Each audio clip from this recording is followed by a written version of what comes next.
తం నమామి పరంజ్యోతిరవాంగ్మానసగోచరం ఉన్మూలయత్య విద్యాం యద్విద్యాం ఉన్మీలయత్యపి.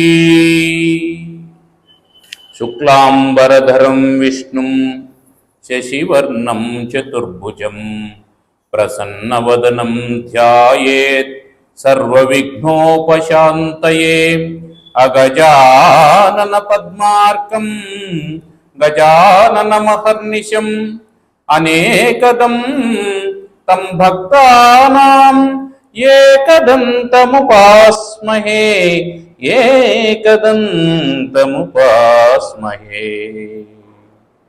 ఓం గురుర్బ్రహ్మా గురుర్విష్ణుః గురుర్దేవో మహేశ్వరః గురుః సాక్షాత్ పరబ్రహ్మ తస్మై శ్రీ గురవే నమః.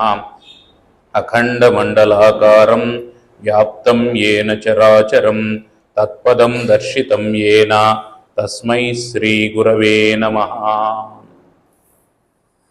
శ్రీ కైవల్య పదంబు చేరుటకునై చింతించెదన్ లోకరక్షైకారంభకు భక్త పాలన కళా సంరంభకున్ దానవోద్రేక స్తంభకు కేళిలోల విలసదృగ్జాల సంభూత నానా కంజాత భవాండ కుంభకు మహానందాంగనాడింభకున్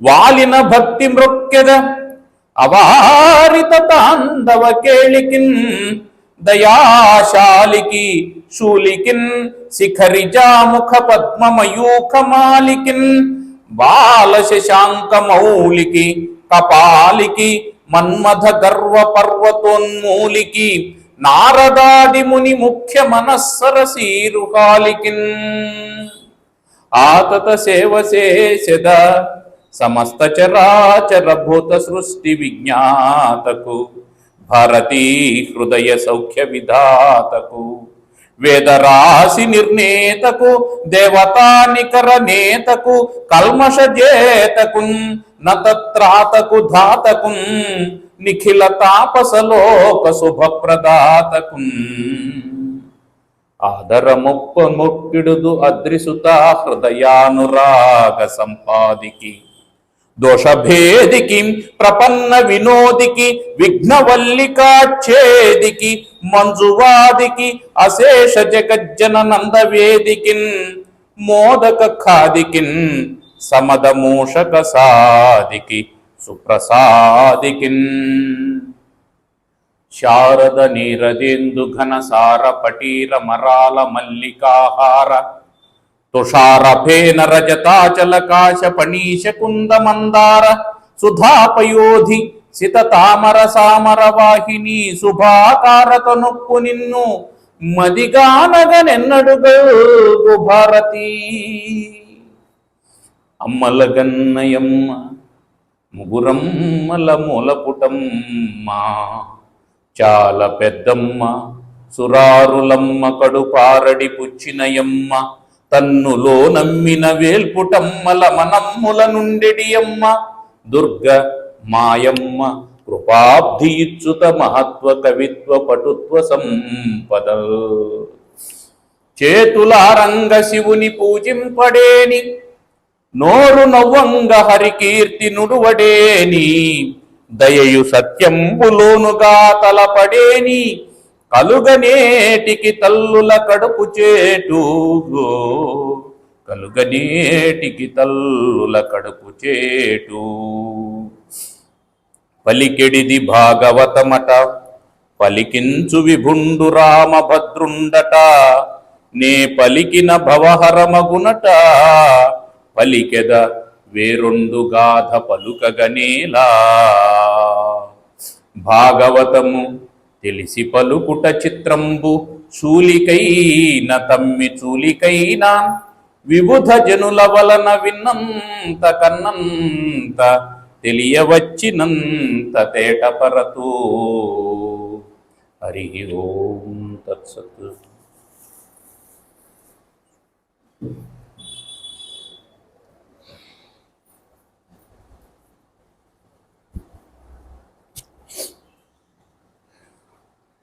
పరమ పవిత్రమైనటువంటి ఈ రామకృష్ణ సేవా సమాజం ప్రాంగణంలో మనం భాగవత సప్తాహాన్ని ప్రారంభం చేసుకుని 6 రోజులు గడిచిపోయాయి. ఈరోజు 7వ రోజు.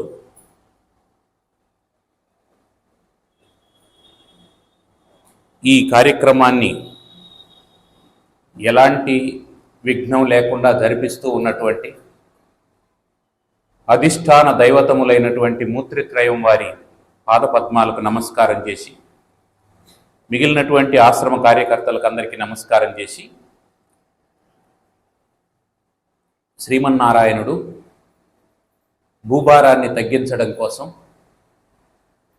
తన లీలామానుష స్వరూపాలనన్నింటినీ ప్రకటిస్తూ కృష్ణావతారాన్ని స్వీకరించాడు. సరే, ఆ కృష్ణావతారాన్ని స్వీకరించాడు. గర్గ మహాశయులు వచ్చి నామకరణం చేశారు. నిన్నటి రోజున మనం పూతన వృత్తాంతాన్ని, తరువాత తృణావర్తుని వృత్తాంతాన్ని, వాళ్ళు ఎలా మోక్షాన్ని పొందారనేటువంటి విషయాన్ని మనం తెలుసుకున్నాం. నైమిషారణ్యంలో శౌనకాది మహర్షులకు సూత మహర్షి ఈ భాగవత కథను తెలియజేస్తూ ఉన్నాడు. ప్రాయోపవిష్టుడైనటువంటి పరీక్షణ్ మహారాజుకు సుఖ మహర్షి తదనంతర కథని చెబుతూ, పిల్లవాడు పెరిగి పెద్దవాడవుతూ ఉన్నాడు. పిల్లవాడు పెరుగుతూ ఉన్నాడంటే తల్లిదండ్రుల ఆశలు కూడా పెరుగుతూ ఉంటాయి, ముచ్చట్లు కూడా పెరుగుతూ ఉంటాయి. ఆ పసితనం నేర్చుకునేటువంటి ఒకానొక స్వభావం పిల్లవాడికి ఉంటుంది. చాలా నేర్చుకోవాలని ప్రయత్నం చేస్తాడు. నేర్చుకున్న ప్రతిదీ సత్యమని అనుకుంటూ ఉంటాడు. తనకేం తెలిస్తే అదంతా సత్యమని అనుకునేటువంటి స్వభావం పిల్లవాడికి ఉంటుంది. అది సత్యమా అసత్యమా అని చెప్పాల్సింది తల్లిదండ్రులు. తను సత్యం అనుకున్న దాన్ని చేస్తూ ఉంటాడు కాబట్టి అది అల్లరిగా మనకు కనిపిస్తూ ఉంటుంది. తను అనుకున్నది చేసేస్తూ ఉంటాడు. దానికి పర్యవసానాల గురించి, కాన్సిక్వెన్సెస్ గురించి ఆలోచన చేసేటువంటి స్థితి పసిపిల్లల్లో ఉండదు. కారణం ఏమిటంటే లోకానికి సంబంధించినటువంటి కానీ, ఈ లోక మాయకు సంబంధించినటువంటి కానీ, వ్యవహారానికి సంబంధించినటువంటి విషయాలేవి వాళ్ళ మనసులో అప్పటికి మొలకెత్తి ఉండవు కనుక. కానీ ఈ లోకాలను, లోకేశులను, లోకులను అందరినీ మాయలో ముంచెత్తేటువంటి పరమేశ్వరుడు శ్రీకృష్ణుడై పుట్టి అందరినీ తన యొక్క అల్లరితో వాళ్ళు నిరంతరం ఇతని స్మరణ చేసేటట్లు చేస్తూ ఉన్నాడు. అది భగవంతుని యొక్క అల్లరికి కారణం ఏమిటి అంటే, పుట్టినటువంటి వాళ్ళందరూ భక్తులే, చూస్తూ ఉన్నటువంటి వాళ్ళందరూ భక్తులే. వాళ్ళు ఎట్టి పరిస్థితుల్లోనూ మర్చిపోకుండా ఉండాలి, నిరంతరం భగవన్నామ స్మరణ చేస్తూ ఉండాలి. అందుకని ప్రతి పిల్లవాడు ఏమనుకుంటాడంటే తన ఇంట్లో తాను చక్రవర్తిగా ఉండాలని కోరుకుంటాడు. అంటే అమ్మ, నాన్న, అక్క, చెల్లి, అన్న, తమ్ముడు ఎవరున్నా సరే తనకు ప్రాధాన్యత ఉండాలి అని కోరుకుంటాడు. అది దైవ లక్షణం. దైవానికి ప్రాధాన్యత ఉంటుంది. తమోగుణ లక్షణం ఏమిటి? ఎవరితో కలవకుండా నిద్రపోతా ఇట్లా ఉండేటువంటి వాడు. రజోగుణం లక్షణం ఏమిటి? అందరి దగ్గర లాగేసుకోవడం. ఇవన్నీ కలగలుపుగా ఉంటాయి బాల్యంలో. ఆ బాల్యం అనేది ఒక వరము, అదేవిధంగా ఒక దోషం కూడా. సరే, మొత్తానికి బాలకృష్ణుని యొక్క బాల్యం ఎంత అద్భుతంగా జరుగుతూ ఉందంటే, ఆయన ఏ పని తిన్నగా చేసేవాడు కాదు. అద్భుతమైనటువంటి రూపం. ఆయన్ని చూడగానే అందరూ ఆకర్షితమైపోతున్నారు. ఆయన ఏం చేసినా కాదనడానికి ఎవరికి మనసు రావడం లేదు. రకరకాలైనటువంటి అల్లరి పనులు చేస్తున్నారు. ఆ దూడలకు కట్లు విప్పేసి ఆవుల దగ్గర పాలు దాపిచ్చేస్తూ ఉన్నాడు. ఆ ఇళ్లలోకి దూరి వాళ్ళ ఆ వెన్నను, పెరుగును, పాలను వీటినన్నిటినీ స్వీకరిస్తూ ఉన్నాడు. ఒక రకంగా చెప్పాలంటే దొంగతనం చేస్తూ ఉన్నాడని అర్థం. ఇక ఆయనకు అందకపోతే పిల్లవాళ్ళందరినీ ఒకరి మీద ఒకరిని వంకోమని చెప్పి రోళ్ళు పీటలు అన్నింటినీ ఎత్తుగా వేసి ఉట్టి మీద ఉండేటువంటి వెన్న ముద్దలను దొంగిలించి పిల్లలందరికీ పంచిపెట్టి చుట్టూ ఉండేటువంటి కోతులకు కూడా పంచేవాడట. ఎవరైనా అడిగితే ఏం చెప్పేవాడు? నేనేం చేయలేదు, కోతులు ఎత్తుకొని పోయినాయని చెప్పేవాడు. ఇట్లా రకరకాలుగా జరుగుతూ ఉంది. ఈ గోప స్త్రీలు ఆయన్ని చిరు విసుగుతో, చిన్న కోపంతో, అంటే కోపం కాదు కానీ అది పనికి ఆటంకం కలుగజేస్తాడనేటువంటి ఒకానొక ఉద్దేశంతో వాళ్ళు మందలించినట్టు మాట్లాడేవాళ్ళు. ఆ తర్వాత వాళ్ళకందరికీ ఇష్టమైనటువంటి పని ఏమిటంటే ఆ గోపికలందరికీ ఈ కృష్ణుని మీద చాడీలు చెప్పడం. వాళ్ళందరూ వెళ్ళి వాళ్ళ అమ్మ దగ్గరికి, యశోదమ్మ దగ్గరికి వెళ్ళి, ఏమమ్మా నీ పిల్లవాడు ఇట్లాంటి ఆ పనులన్నీ చేస్తాడాడు అని చెప్పంటే, ఎక్కడికి పోయాడు? ఆయన పోలేదే, ఇక్కడే ఉన్నాడే, నా ముందరే కూర్చొని ఆడుకుంటూ ఉన్నాడు, ఎప్పుడు వచ్చాడు మీ దగ్గరికి అని ఆవిడనేది. అందరికీ ఆశ్చర్యంగా ఉండేది. కారణం ఏమిటి? ఆయన అక్కడ ఉన్నాడు, ఇక్కడ ఉన్నాడు, సర్వాంతర్యామి. చివరికి లాభం లేదనిపించి ఈ ఖాళీ కొండల్ని, ఈయన ఖాళీ చేసినటువంటి పాలు పెరుగు కొండల్ని ఎత్తుకొని పోయి యశోదమ్మ ముందర పెట్టి, ఓయమ్మ నీ కుమారుడు మా ఇండ్లను పాలు పెరుగు మన నీడమ్మా, పోయదమెక్కడికైనను మాయన్నల సురభులాన మంజులవాణి. అమ్మా, నీ కొడుకు మా ఇంట్లో పాలు పెరుగు ఏమి పెట్టడం లేదు, మేమేమో వాటి మీద ఆధారపడి బ్రతికేటువంటి వాళ్ళం, మా బ్రతుకును పాడు చేస్తున్నాడు, మా ఆవుల మీద ఒట్టేసి చెప్తున్నాం, ఇంకా మేము ఈ ఊళ్ళో ఉండలేం, మేము వెళ్ళిపోతాం అని చెప్పి చెబితే, అయ్యో అన్యమెరుగడు తన ఎంత ఆడుతుందో మంచివాడి తడెగ్గులు మానరమ్మ, రామలాల త్రిలోకాభిరామలాల తల్లులార గుణవతీమ తల్లులారా అని యశోదడు. అన్యమెరుగడు, వేరే విషయాన్ని ఏది పట్టించుకోవడం లేదు, వానంతకు వాడు అదిగో ఆడుకుంటున్నాడు 4 బొమ్మలు పెట్టుకొని. అప్పటి నుంచి నేను ఇక్కడే కదా ఉన్నాను, నా ముందరే ఆడుకుంటూ ఉన్నాడు, మీరు లేనిపోనివన్నీ చెప్తాడు, ఎవరు వచ్చారో ఏమిటో, జాగ్రత్తగా చూసుకోకపోయారా, నా బిడ్డ మీద చాడీలు చెప్తున్నారే అని యశోదమ్మ చెప్తూ ఉంది. చెప్తూ ఉంటే దగ్గరకు వచ్చి భయపడిన వాడిలాగా యశోదమ్మ దగ్గరకు వచ్చి, అమ్మా వాళ్ళు చూడు, నన్ను నువ్వు కొట్టాలనే ఉద్దేశంతో నా మీద చాడీలన్నీ చెప్తున్నారు అని చెప్పి అంటూ ఉంటే, మేము చాడీలు చెప్తున్నామా, నువ్వు కాదు ఈ పని చేసింది అంటే, నాకేం తెలుసు, కావాలంటే మా అమ్మని అడుగు, నేను అమ్మ దగ్గరే ఉన్నాను అని గారాబు మాటలు మాట్లాడుతూ ఉన్నాడు ఆ శ్రీకృష్ణ పరమాత్మ. ఇట్లా మాట్లాడుతూ ఉంటే వాళ్ళకు కూడా అతని ముద్దు ముద్దు మాటలు వింటూ ఉంటే ఇవన్నీ మర్చిపోతాను. చాలాసార్లు చాలామంది యశోదమ్మ దగ్గరికి కంప్లైంట్ చేయాలని వస్తారు. అయితే అక్కడ కృష్ణుడు కనిపిస్తాడు. కృష్ణుడు కనిపించగానే అతన్ని పలకరిస్తారు. మా ఇంటి దగ్గరికి వచ్చి వెన్న పాలంతా దొంగిలించేసి ఇక్కడికి వచ్చి ఆడుకుంటున్నావా అని అంటే, నేను దొంగిలించలేదే, నాకు తెలియదు అని అంటూ ఉంటే, అమాయకంగా ముఖం పెట్టి ఆ కృష్ణ పరమాత్మ మాట్లాడుతూ ఉండేటువంటి మాటలు చూసి వాళ్ళు ముగ్ధులైపోయి వచ్చినటువంటి పని మర్చిపోయి, కృష్ణ మా ఇంటికి రా, ఇంకొంచెం వెన్న పెడతాను అని చెప్పంటే, నేను అడిగినంత ఇచ్చేటట్టయితేనే వస్తాను, లేదంటే రాను అని చెప్పి ఆయన గారం చేయడం, వీళ్ళు మళ్ళీ వెంట పెట్టుకొని పోవడం, ఇట్లా జరిగిపోతుంది. చాలాసార్లు కంప్లైంట్ చేయాలని వచ్చి కంప్లైంట్ చేయకుండానే వెళ్ళిపోతున్నారు. అది శ్రీకృష్ణుని యొక్క మాయ. ఇట్లా జరుగుతూ ఉంటే సరే, ఇంకా ఏం చేయడం, కంప్లైంట్ చేస్తే కుదరడం లేదు. ఆయన ఎప్పుడు ఇక్కడే ఉంటున్నాడు, కావాలంటే సీసీ కెమెరా ఫుటేజ్ చూసుకోండి అంటుంది యశోదాదేవి. ఇంకేం చెప్పడానికి వీల్లేదు. అట్లాంటి పరిస్థితుల్లో ఉంటే వాళ్ళు ఇంకా ఏమీ లాభం లేకుండా పక్కకు వెళ్ళిపోతున్నారు. ఇట్లా ఉండగా ఒక రోజు ఏం జరిగిందంటే, శ్రీకృష్ణుడు మన్ను తిన్నాడని బలరాముడు మిగతా పిల్లలు వచ్చి కంప్లైంట్ చేశారు. అమ్మ, కృష్ణుడు మన్ను తింటాడని. పిల్లవాళ్ళు మన్ను తినడం అనేది చాలా సహజమైనటువంటి విషయం. దానికి మా వైద్యులు ఏదో చెప్తూ ఉంటారు, వాటిలో కాల్షియం డెఫిషియన్సీ ఉండేటువంటి వాడు మన్ను తింటూ ఉంటాడు, బలపాలు తింటాడు అనేసి చెప్తూ ఉంటారు. సరే, అది పక్కన పెట్టేస్తే, శ్రీకృష్ణుని మందలించాలని చెప్పి, అంటే పిల్లవాడు ఆ మన్ను తింటూ ఉంటే కడుపులో నులిపురుగులు పడతాయని చెప్తారు. అందుకని మన్ను తినకుండా చేయడం కోసమని మన వాళ్ళు ఏం చేస్తారంటే, మట్టిలో కాసంత కారం పొడి కలిపి వంటలు చేసి వాడి ముందర పెడతారు. వాడు ఆ వంటలు తింటాడు, అది కారం వేస్తుంది. ఆ కారం వేసిన తర్వాత ఇక మట్టి తింటే కారం అవుతుందనే ఉద్దేశంతో వాడు తినడం మానేస్తాడు. ఇట్లాంటివేవో చేస్తూ ఉంటారు రకరకాలుగా. అయితే యశోదాదేవి ఏం చేసింది, నాయన మన్నేటికి భక్షించదు మన్నియమము లేల నీవు మన్నింపవు, నీ అన్నయు సకులును చెప్పెదరన్నా మన్నేల మరి పదార్థము లేదే.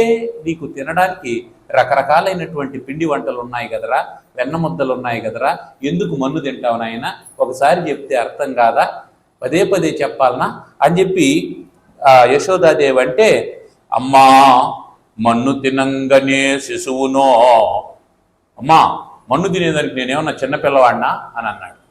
ఈయన పెద్దవాడు అయిపోయినట్టు, నేనేం చిన్నపిల్లవాడిని కాదు కదా అని. నిజంగానే చిన్నపిల్లవాడా? చిన్నపిల్లవాడు కాదు.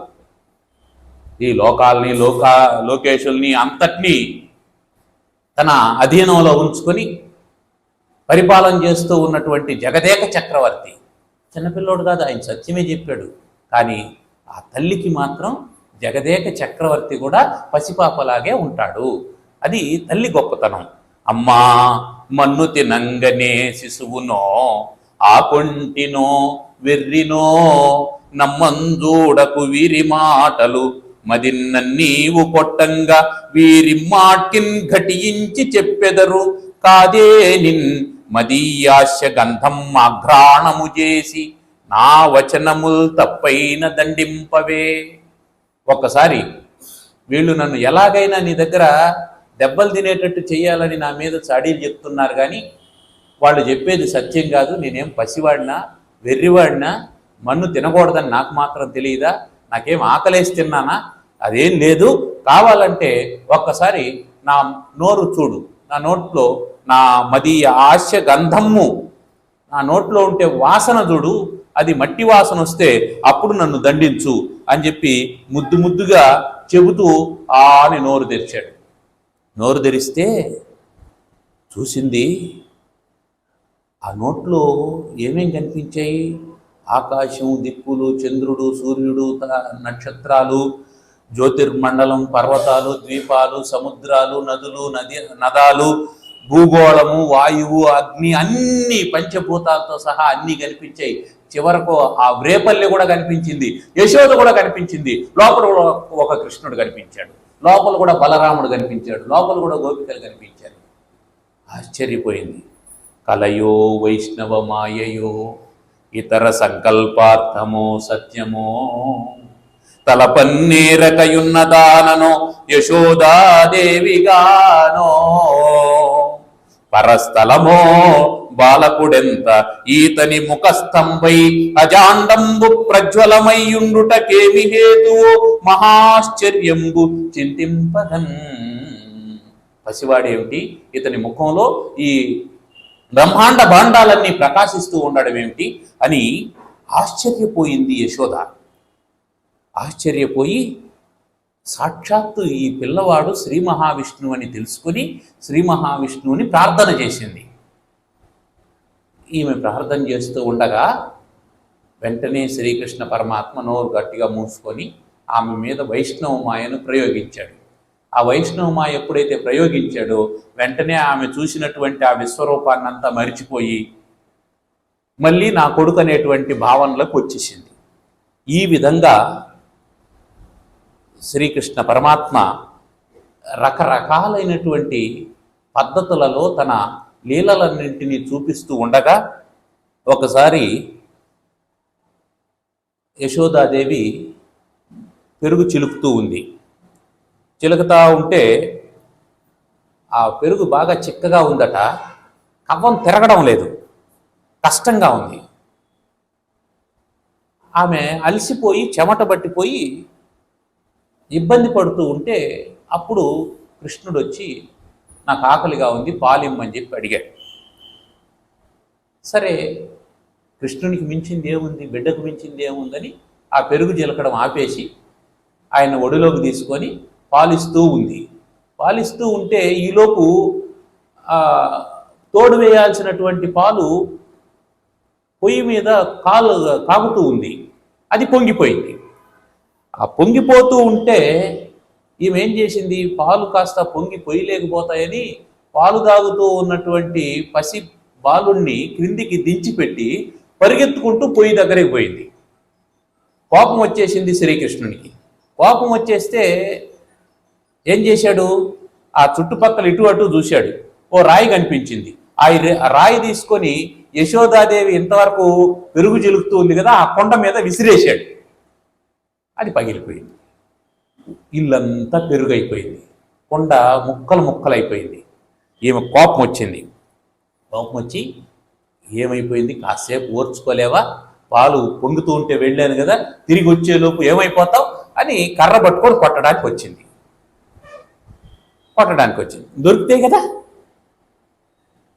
దొరికితే కదా పరుగులు తీస్తూ ఉన్నాడు. పరుగులు తీస్తూ ఉంటే చివరికి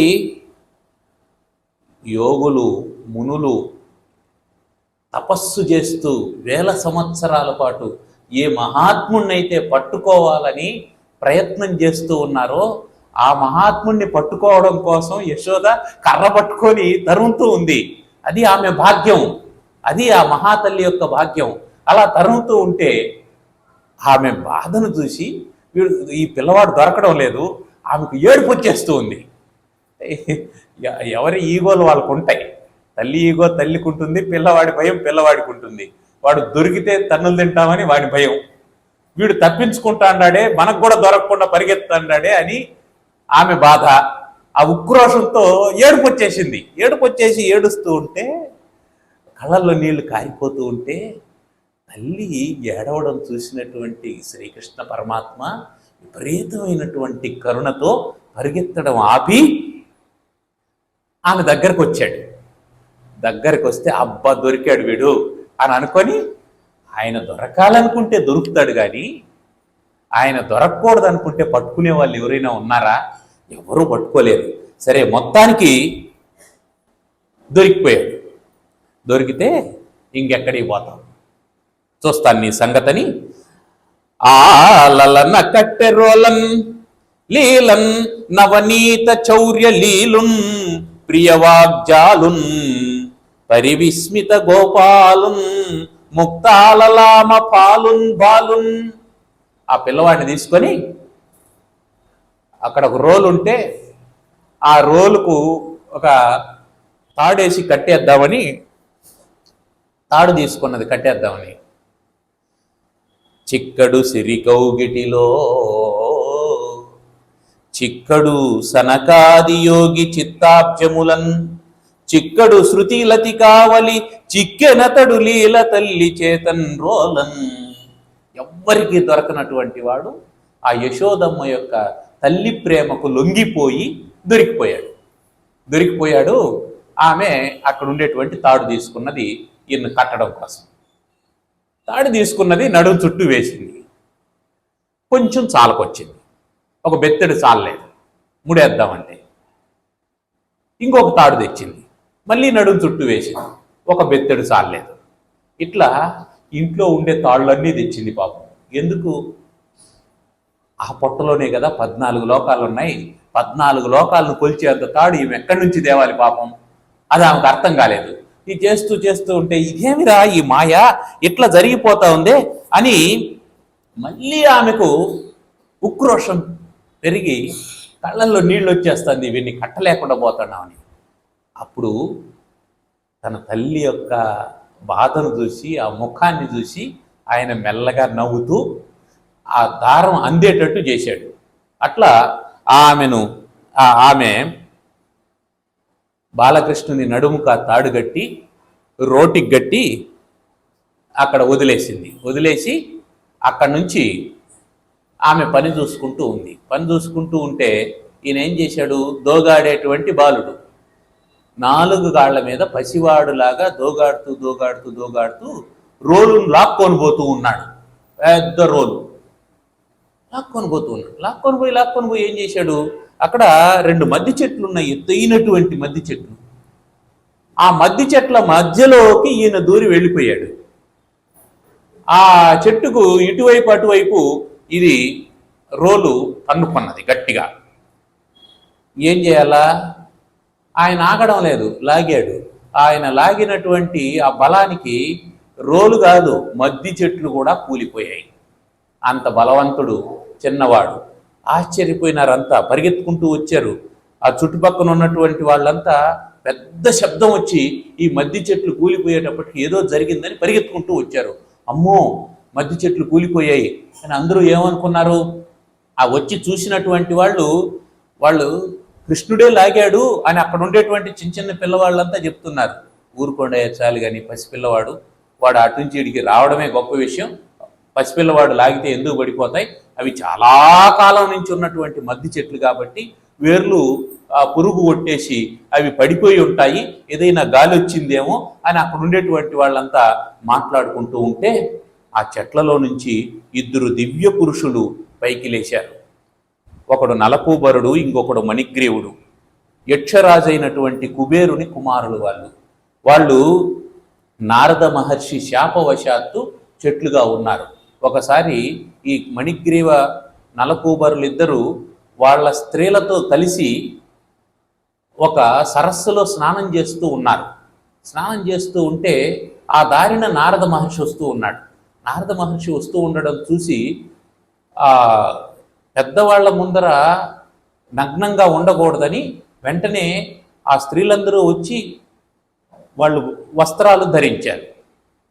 కానీ వీళ్ళు అప్పటికే మదిరాపాన మత్తులై ఉన్నటువంటి కారణం చేత అదేం పట్టించుకోలేదు. నువ్వు బట్ట కట్టకపోతే చెట్టుతో సమానం కదా, చెట్టుకైతే బట్ట కట్టాల్సిన పని లేదు, మనిషి అయితే బట్ట కట్టుకోవాలి కదా, కాబట్టి చెట్లు అయిపోండి అని చెప్పి శాపం పెట్టాడు. అయ్యో స్వామి, ఎట్లా అంటే శ్రీకృష్ణ పరమాత్ముని యొక్క అనుగ్రహం వల్ల మీ శాప విమోచనం జరుగుతుంది అని చెప్పి అన్నారు. అలా శాపం పెట్టి 1000 సంవత్సరాలైంది. 1000 సంవత్సరాలుగా శ్రీకృష్ణ పరమాత్మ కోసం ఎదురు చూస్తూ ఉన్నారు వాళ్ళు. వాళ్ళ శాపం ఆ విధంగా పరిసమాప్తయింది. స్వామి వాళ్ళు స్తుతి చేసి నమస్కారం చేసి వాళ్ళు అక్కడి నుంచి బయలుదేరి వెళ్ళిపోయారు. ఆ తర్వాత నందుడు ఆలోచన చేశాడు. కొద్ది రోజులుగా మనం చూస్తున్నాం, ఆ పిల్లవాడు పుట్టినప్పటి నుంచి ఆ పూతను వచ్చింది, ప్రమాదం తప్పించుకున్నాం. ఆ బండి పైకి ఎగిరి కింద పడింది, ప్రమాదం తప్పించుకున్నాం. గాలి వచ్చింది, ఇతన్ని ఎత్తుకోబోయింది, ప్రమాదం తప్పించుకున్నాం. ఎంత ఈ ప్రమాదాలు జరుగుతూ ఉన్నాయి కాబట్టి ఇక్కడి నుంచి మనం ఏం చేయాలా అని అక్కడ ఉండేటువంటి వృద్ధులతో అంతా ఒక సమావేశం ఏర్పాటు చేసి నందుడు మాట్లాడి, మనం బృహద్వనంలో అంటే పెద్ద అటవీ ప్రదేశంలో ఉన్నాం కాబట్టి ఇట్లాంటి ప్రమాదాలన్నీ జరుగుతూ ఉన్నాయి. భగవంతుని కృపా కటాక్షాల వల్ల ఇప్పటి వరకు ఆ పిల్లవాడికి ఏమీ జరగలేదు. కాబట్టి మనం ఈ ఊరు వదిలిపెట్టేద్దాం.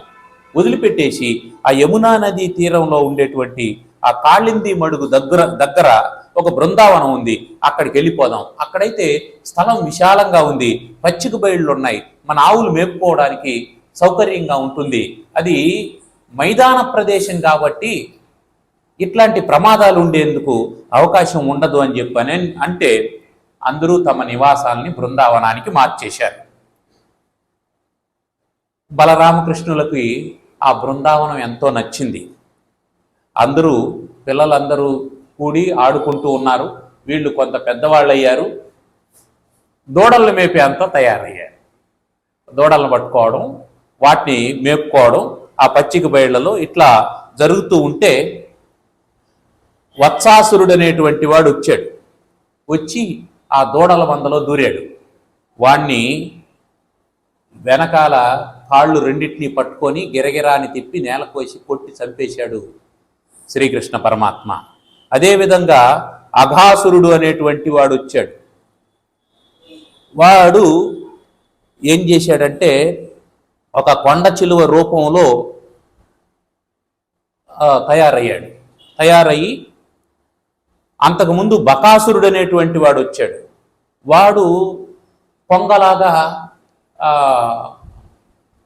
చేరి ఈ పిల్లవాళ్ళని తీసుకునేదానికి అంటే మింగేసేదానికి ప్రయత్నం చేస్తూ ఉంటే ఆ ముక్కును పట్టుకొని చీల్చి శ్రీకృష్ణ పరమాత్మ వాడిని చంపేశాడు. ఇట్లా ఒక్కొక్కరు వస్తూ ఉన్నారు. ఇక ఒకరోజు అఘాసురుడు అనేటువంటి వాడు ఒక పెద్ద పాము, కొండ చిలువ పాము, నోరు తెరుచుకొని గుహలాగా ఉన్నాడు. ఆ పిల్లలు దోళ్లను తీసుకొని వస్తూ ఉన్నారు. అరే మనం ఎప్పుడు చూడలేదు, కొత్తగా ఒక గుహ ఉందే అని అనుకుంటూ ఉన్నారు. అనుకొని సరే మనకేం భయం ఏముంది, కృష్ణుడు ఉన్నాడు కదా మన వెంట అని గుహ లోపల ఏముందో చూద్దామని అందరూ ఆ అఘాసురుని లోపలికి వెళ్ళిపోయారు. కృష్ణుడు చివరిగా వస్తూ ఉన్నాడు. కృష్ణుడు నోటిలోకి ప్రవేశిస్తే నోరు మూసేసి అందరినీ మింగేసి స్వాహా చేసేయాలనేది అఘాసురుని ప్రణాళిక. నోట్లోకి ప్రవేశించాడు, గొంతు దగ్గర ఆగాడు, తన శరీరాన్ని పెంచాడు శ్రీకృష్ణ పరమాత్మ. ఒక్కసారి శరీరాన్ని పెంచేటప్పటికీ ఊపిరాడక ఆ అఘాసురుడు చచ్చాడు. ఈ అఘాసురుడు చచ్చిపోయాడు. అందరూ బయట వచ్చేసారు. పిల్లలంతా బయట వచ్చేసి ఆ దూడల్ని అట్లా దూరంగా తోలేసి అవి మేస్తూ ఉన్నాయి. వీళ్ళంతా బయట వచ్చి కూర్చొని వాళ్ళు తెచ్చుకున్నటువంటి చద్దన్నం తినడానికి కూర్చున్నారు. అందరూ గుండ్రంగా కూర్చున్నారు. మధ్యలో కృష్ణుడు కూర్చున్నారు. ఆ చద్దన్నాన్ని చేతిలో పట్టుకొని వాళ్ళు తెచ్చుకున్నటువంటి ఊరగాయల్ని ఆ వేళ్ల సందుల్లో పెట్టుకొని ఆ చలిది ముద్దలను తినడానికి ప్రారంభం చేస్తూ ఉన్నారు. అది అద్భుతంగా ఉంది ఆ దృశ్యం. అందరూ చుట్టూ కూర్చొని మధ్యలో కృష్ణుడు కూర్చొని ఒక్కొక్కరు వాళ్ళు తెచ్చినటువంటి ఆ చలిది ముద్దను కొసరి స్వామికి తినిపిస్తూ ఉంటే, ఆ స్నేహితులు ఒకరిదొకరు పంచుకొని తింటూ ఉంటే పైనుంచి బ్రహ్మదేవుడు చూశాడు. భలే ముచ్చటేసింది ఆయనకి. ముచ్చటేసి ఈ కృష్ణుణ్ణి ఒక ఆట ఆడిద్దాము, పసివాడు కదా అని అనుకున్నాడు. అనుకునే సమయానికి అది శ్రీకృష్ణ పరమాత్మకు తెలిసింది. ఎందుకు? ఈయనకు ఆయన కొడుకు కాదు, ఆయనే ఈయనకు కొడుకు కాబట్టి ఆయనకు తెలిసింది. సరే పిల్లలతో ఏమన్నాడు, మీరంతా అన్నం తింటా ఉండండి, నేను ఒక్కసారి దూడలను దోలుకొని వస్తాను అని చెప్పి వెళ్ళిపోయాడు. ఆయన వెళ్ళిపోయినటువంటి సమయాన్ని చూసి బ్రహ్మదేవుడు ఏం చేశాడంటే ఇదే సరైనటువంటి సమయం అని ఆయన అక్కడికి వెళ్ళేటప్పటికి అక్కడ దూడల్ని లేకుండా మాయం చేశాడు. దూడలు కనిపించలేదు. అయ్యో దూడలు లేవే అనేసి ఇక్కడికి వచ్చాడు. ఇక్కడికి వస్తే పిల్లల్ని లేకుండా మాయం చేశాడు. ఈ దూడల్ని పిల్లల్ని అందరినీ తీసుకొని పోయి ఒక గుహలో దాచిపెట్టేసి పడుకోబెట్టేశాడు ఆయన. వాళ్ళు హాయిగా నిద్రపోతూ ఉన్నారు. సరే సాయంకాలం అయింది. కృష్ణుడు ఒంటరి వాడైపోయాడు. దూడలు లేకుండా, గోపాలురు లేకుండా ఇంటికి పోతే ఎట్లా? వాళ్ళు ఏమంటారు, వాళ్ళ అమ్మవాళ్ళు ఏమంటారు? అందుకని గోపాల సుతులు లేరని గోపికలకు చెప్పనేల, గోపాలకులు గోపికలు అలర బాలుర క్రేపుల రూపములనే చరించదననుచున్. ఇంతవరకు ఏకపాత్రాభినయం చేసినటువంటి స్వామి ఇప్పుడు బహుపాత్రాభినయం చేశాడు. ఆ గోపాలురు తానుగా మారిపోయాడు. ఎంతమంది పిల్లలు ఉన్నారో అంతమంది పిల్లలుగా తాను మారాడు. ఎన్ని దూడలు ఉన్నాయో అన్ని దూడలుగా తాను మారిపోయాడు. యథావిధిగా సాయంకాలం వచ్చారు. వచ్చేటప్పటికీ ఆ తల్లులు ఆ పిల్లల్ని ఆ దూడల్ని చూసేటప్పటికీ దూడల్ని చూసి ఆ ఆవులు మురిసిపోతూ ఉన్నాయి. ఎందుకు? వాటికి తెలుసు శ్రీకృష్ణ పరమాత్మ మన దగ్గర పాలు తాగడానికి దూడ అవతారంలో వచ్చాడనేసి అవి ఆనందంతో పొంగిపోతూ ఉన్నాయి. ఆ తల్లులు కూడా ఎందుకో అప్పటి వరకు లేనటువంటి ఆనందాన్ని, వాళ్ళకు తెలియలేదు కానీ వచ్చినటువంటి వాడు శ్రీకృష్ణ పరమాత్మే అని, కానీ అప్పటి వరకు బిడ్డల మీద ఉండేటువంటి అనురాగం కంటే ఇబ్బడి ముబ్బడిగా అనురాగం పెరిగిపోయి ఆ పిల్లవాళ్ళను చూడగానే వాళ్లకు ఆనందం పొంగిపోతూ ఉంది. ఎందుకు పొంగిపోతుందో తెలియలేదు. వాళ్ళకు అసంకల్పితంగా పిల్లవాడికి పాలివ్వాలనేటువంటి కోరిక పుడుతూ ఉంది. అంతటి ప్రేమానురాగాలు పొంగిపోతూ ఉన్నాయి. శ్రీకృష్ణ పరమాత్మ ఈ విధంగా అన్ని రూపాలు తానే ధరించి ప్రతిరోజు అడవి పోవడం, దూడలు మేపుకోవడం, పిల్లలందరూ కలిసి రావడం, చద్దన్నం తినడం, ఇవన్నీ జరుగుతూనే ఉంది. ఏ పని తేడా జరగలేదు. సరే వీళ్ళందరినీ దాచిపెట్టేసినటువంటి బ్రహ్మదేవుడు ఏం చేశాడంటే, సరే కొన్నాళ్ళు ఆగి వద్దాం అని బ్రహ్మలోకానికి పోయాడు. బ్రహ్మలోకానికి పోతే ఆ దారిలో ఉండేటువంటి వాళ్ళు, ఆ సత్యలోకానికి కాపలాదారులైనటువంటి వాళ్ళు, ఎవరయ్యా నువ్వు, ఆగో అని చెప్పన్నాడు. నేను రా బ్రహ్మదేవుడిని అంటే, where is your ID card అని చెప్పన్నాడు. అడిగితే కార్డు చూపించాడు. ఇట్లా డూప్లికేట్ కార్డు తయారు చేసుకొని వస్తావా, మా బ్రహ్మదేవుడు లోపల ఉన్నాడు, సభ జరుగుతుంది, కావాలంటే చూడు అని కిటికీ తీసి చూపించారు. కిటికీలో నుంచి తొంగి చూశాడు ఈయన. లోపల ఆయన కొలువు తీరున్నాడు, చతుర్ముఖ బ్రహ్మ కొలువు తీరున్నాడు. ఎదురుగా ఇంద్రాది దేవతలంతా ఉన్నారు, గొప్ప సభ జరుగుతూ ఉంది. నేను కాకుండా లోపల ఎవరు ఇంద్రుడు ఉన్నాడు, నా పదవికి ఇబ్బంది అయిందే, నేను కాకుండా ఇంకొక బ్రహ్మదేవుడు ఎవరున్నారు అని అనుకుంటూ ఎంతకీ ఇక్కడేం జరిగిందో చూద్దామని తిరిగి భూలోకంలోకి వచ్చాడు. బ్రహ్మదేవుడు సత్యలోకానికి పోయి తిరిగి వచ్చేలోపు భూలోకంలో 1 సంవత్సరం గడిచింది. ఈ సంవత్సరం రోజులు శ్రీకృష్ణ పరమాత్మ ఎవ్వరికి ఏ విధమైనటువంటి సందేహం లేకుండా జరిగిపోతూ ఉంది, కార్యక్రమం నడుస్తూ ఉంది. నేరుగా వచ్చి ఆయన గుహలోకి వచ్చి చూశాడు. గుహలోకి వచ్చి చూస్తే పిల్లలు పడుకొని ఉన్నారు, దూడలు పడుకొని ఉన్నాయి, నిద్రపోతూ ఉన్నాయి. మరి ఇవన్నీ ఇక్కడే ఉన్నాయి. అక్కడ నుంచి బయట వచ్చి చూశాడు. బయట వచ్చి చూస్తే దూడలు మేస్తూ ఉన్నాయి, పిల్లలు మేపుతూ ఉన్నారు, కృష్ణుడు కనిపించాడు. వాళ్ళెవరు వీళ్ళెవరు అని పరిశీలనగా చూశాడు. పరిశీలనగా చూస్తే భగవంతుడు దూడల్లోనూ గోపాలుల్లోనూ అందరూ తానే అన్ని రూపాలు ధరించినటువంటిది తెలిసి బ్రహ్మదేవుడు ఆహా ఎంతటి అజ్ఞానానికి లోనయ్యాను నేను, సాక్షాత్తు శ్రీకృష్ణ పరమాత్మను నేను పరీక్షించాలని చెప్పి అనుకున్నాను అని స్వామి దగ్గరికి వెళ్ళి ఆయన నమస్కారం చేసి స్తోత్రం చేశాడు. ఏలా బ్రహ్మపదంబు వేదములకున్ వీక్షింపగారాని నిన్నీ లోకంబున ఈ వనాంతరమునందు ఈ మందలో కృష్ణాయంచు ఆలాపాది సమస్త భావములు నీయందే సమర్పించు ఈ వ్రేలందొక్కని పాదరేణువులు పైవేష్టించినంచాలదే. ఏమని ప్రార్థన చేసినాడంటే, కృష్ణ నాకెందుకు ఈ బ్రహ్మ పదవి, ఎందుకు ఈ బ్రహ్మ పదవి? నీతో పాటు పరమానందాన్ని అనుభవిస్తూ ఈ మందలో దూడల్ని మేపుకుంటూ కృష్ణ కృష్ణ కృష్ణ అని నిన్ను చూస్తూ, నీ నామాన్ని పలుకుతూ, నీ అడుగులో అడుగు వేస్తూ, నీతో ఆటలాడుతూ, నువ్వు పెట్టేటువంటి ప్రసాదం తింటూ, నీకు ప్రసాదం తినిపిస్తూ, అంతకంటే భాగ్యం ఏముంటది, అంతకంటే బ్రహ్మ పదవి ఏముంటది? ఆ గొల్పిల్లవాళ్ళ పాద ధూళిని నెత్తిన పెట్టుకుంటే చాలు కదా, నాకెందుకు ఈ బ్రహ్మ పట్టం అని ఆ బ్రహ్మదేవుడు స్తోత్రం చేసి, స్వామి కంసాది లోకకంటకుల్ని నాశనం చేయడానికి అవతరించినటువంటి దేవదేవుడు, నిన్ను నేను నిరంతరం ఆరాధించేటట్టు నాకు వరాన్ని ప్రసాదించని చెప్పి బాలకృష్ణుని అనుమతి తీసుకొని సత్యలోకానికి వెళ్ళిపోయాడు. సరే, ఆయన వెళ్ళిపోయిన తర్వాత యథావిధిగా ఆ దూడలు బాలురు అందరూ వచ్చేశారు. సరే కృష్ణ, నువ్వు ఎంతసేపు అయింది వెళ్ళి దూడలను తోలుకొని వస్తానని చెప్పి, ఇంకా ఎంతసేపు ఎందుకు అయింది అని చెప్పి పిల్లవాళ్ళందరూ వచ్చారు. లేదు దూడలన్నింటినీ తోలుకొని వచ్చే కొద్దిగా కాస్త ఆలస్యమైంది, రండి మనం భోంచేద్దామని చెప్పని ఎవరి సర్దుకుడు వాళ్ళు తిని ఆ తర్వాత సాయంకాలం వరకు ఆడుకొని సాయంకాలం వెళ్ళారు. వెళ్ళి వాళ్ళ ఇంట్లో చెప్పారు, ఇట్లా అఘాసురుడు అనేటువంటి వాడు, ఒక సర్పం వచ్చింది. అఘాసురుడు అనే పేరు వాళ్ళకు తెలుసో తెలియదు. ఒక సర్పం వచ్చింది, ఆ సర్పాన్ని శ్రీకృష్ణుడు చీల్చేశాడు అని చెప్పాడు. అంటే అది చెప్పేటప్పటికి 1 సంవత్సరం తర్వాత చెప్పారు. ఆ సంఘటన జరిగిన సంవత్సరం తర్వాత ఆ పిల్లవాళ్ళు చెప్పారు. అప్పటికి వాళ్ళు చూస్తే అదంతా ఎండిపోయింది, సంవత్సరానికి దాని కళేబరం అంతా. అది పొద్దున్నే చీల్చాడు, సాయంకాలానికి ఎండిపోయింది అని చెప్పారు పిల్లవాళ్ళంతా. పొద్దున్నే చీలిస్తే సాయంకాలానికి ఎండిపోవడం ఏంట్రా అని వాళ్ళందరూ ఆశ్చర్యపడి, ఈ పిల్లలు ఎప్పుడు ఏదో వీడి చెప్తూ ఉంటారు ఈ కృష్ణుని గురించి, అన్నీ అతిశయోక్తులే అని. వాళ్ళ అదృష్టం వాళ్ళది, దగ్గరగా ఉండి శ్రీకృష్ణ లీలలను చూసినటువంటి అదృష్టవంతులు వాళ్ళు.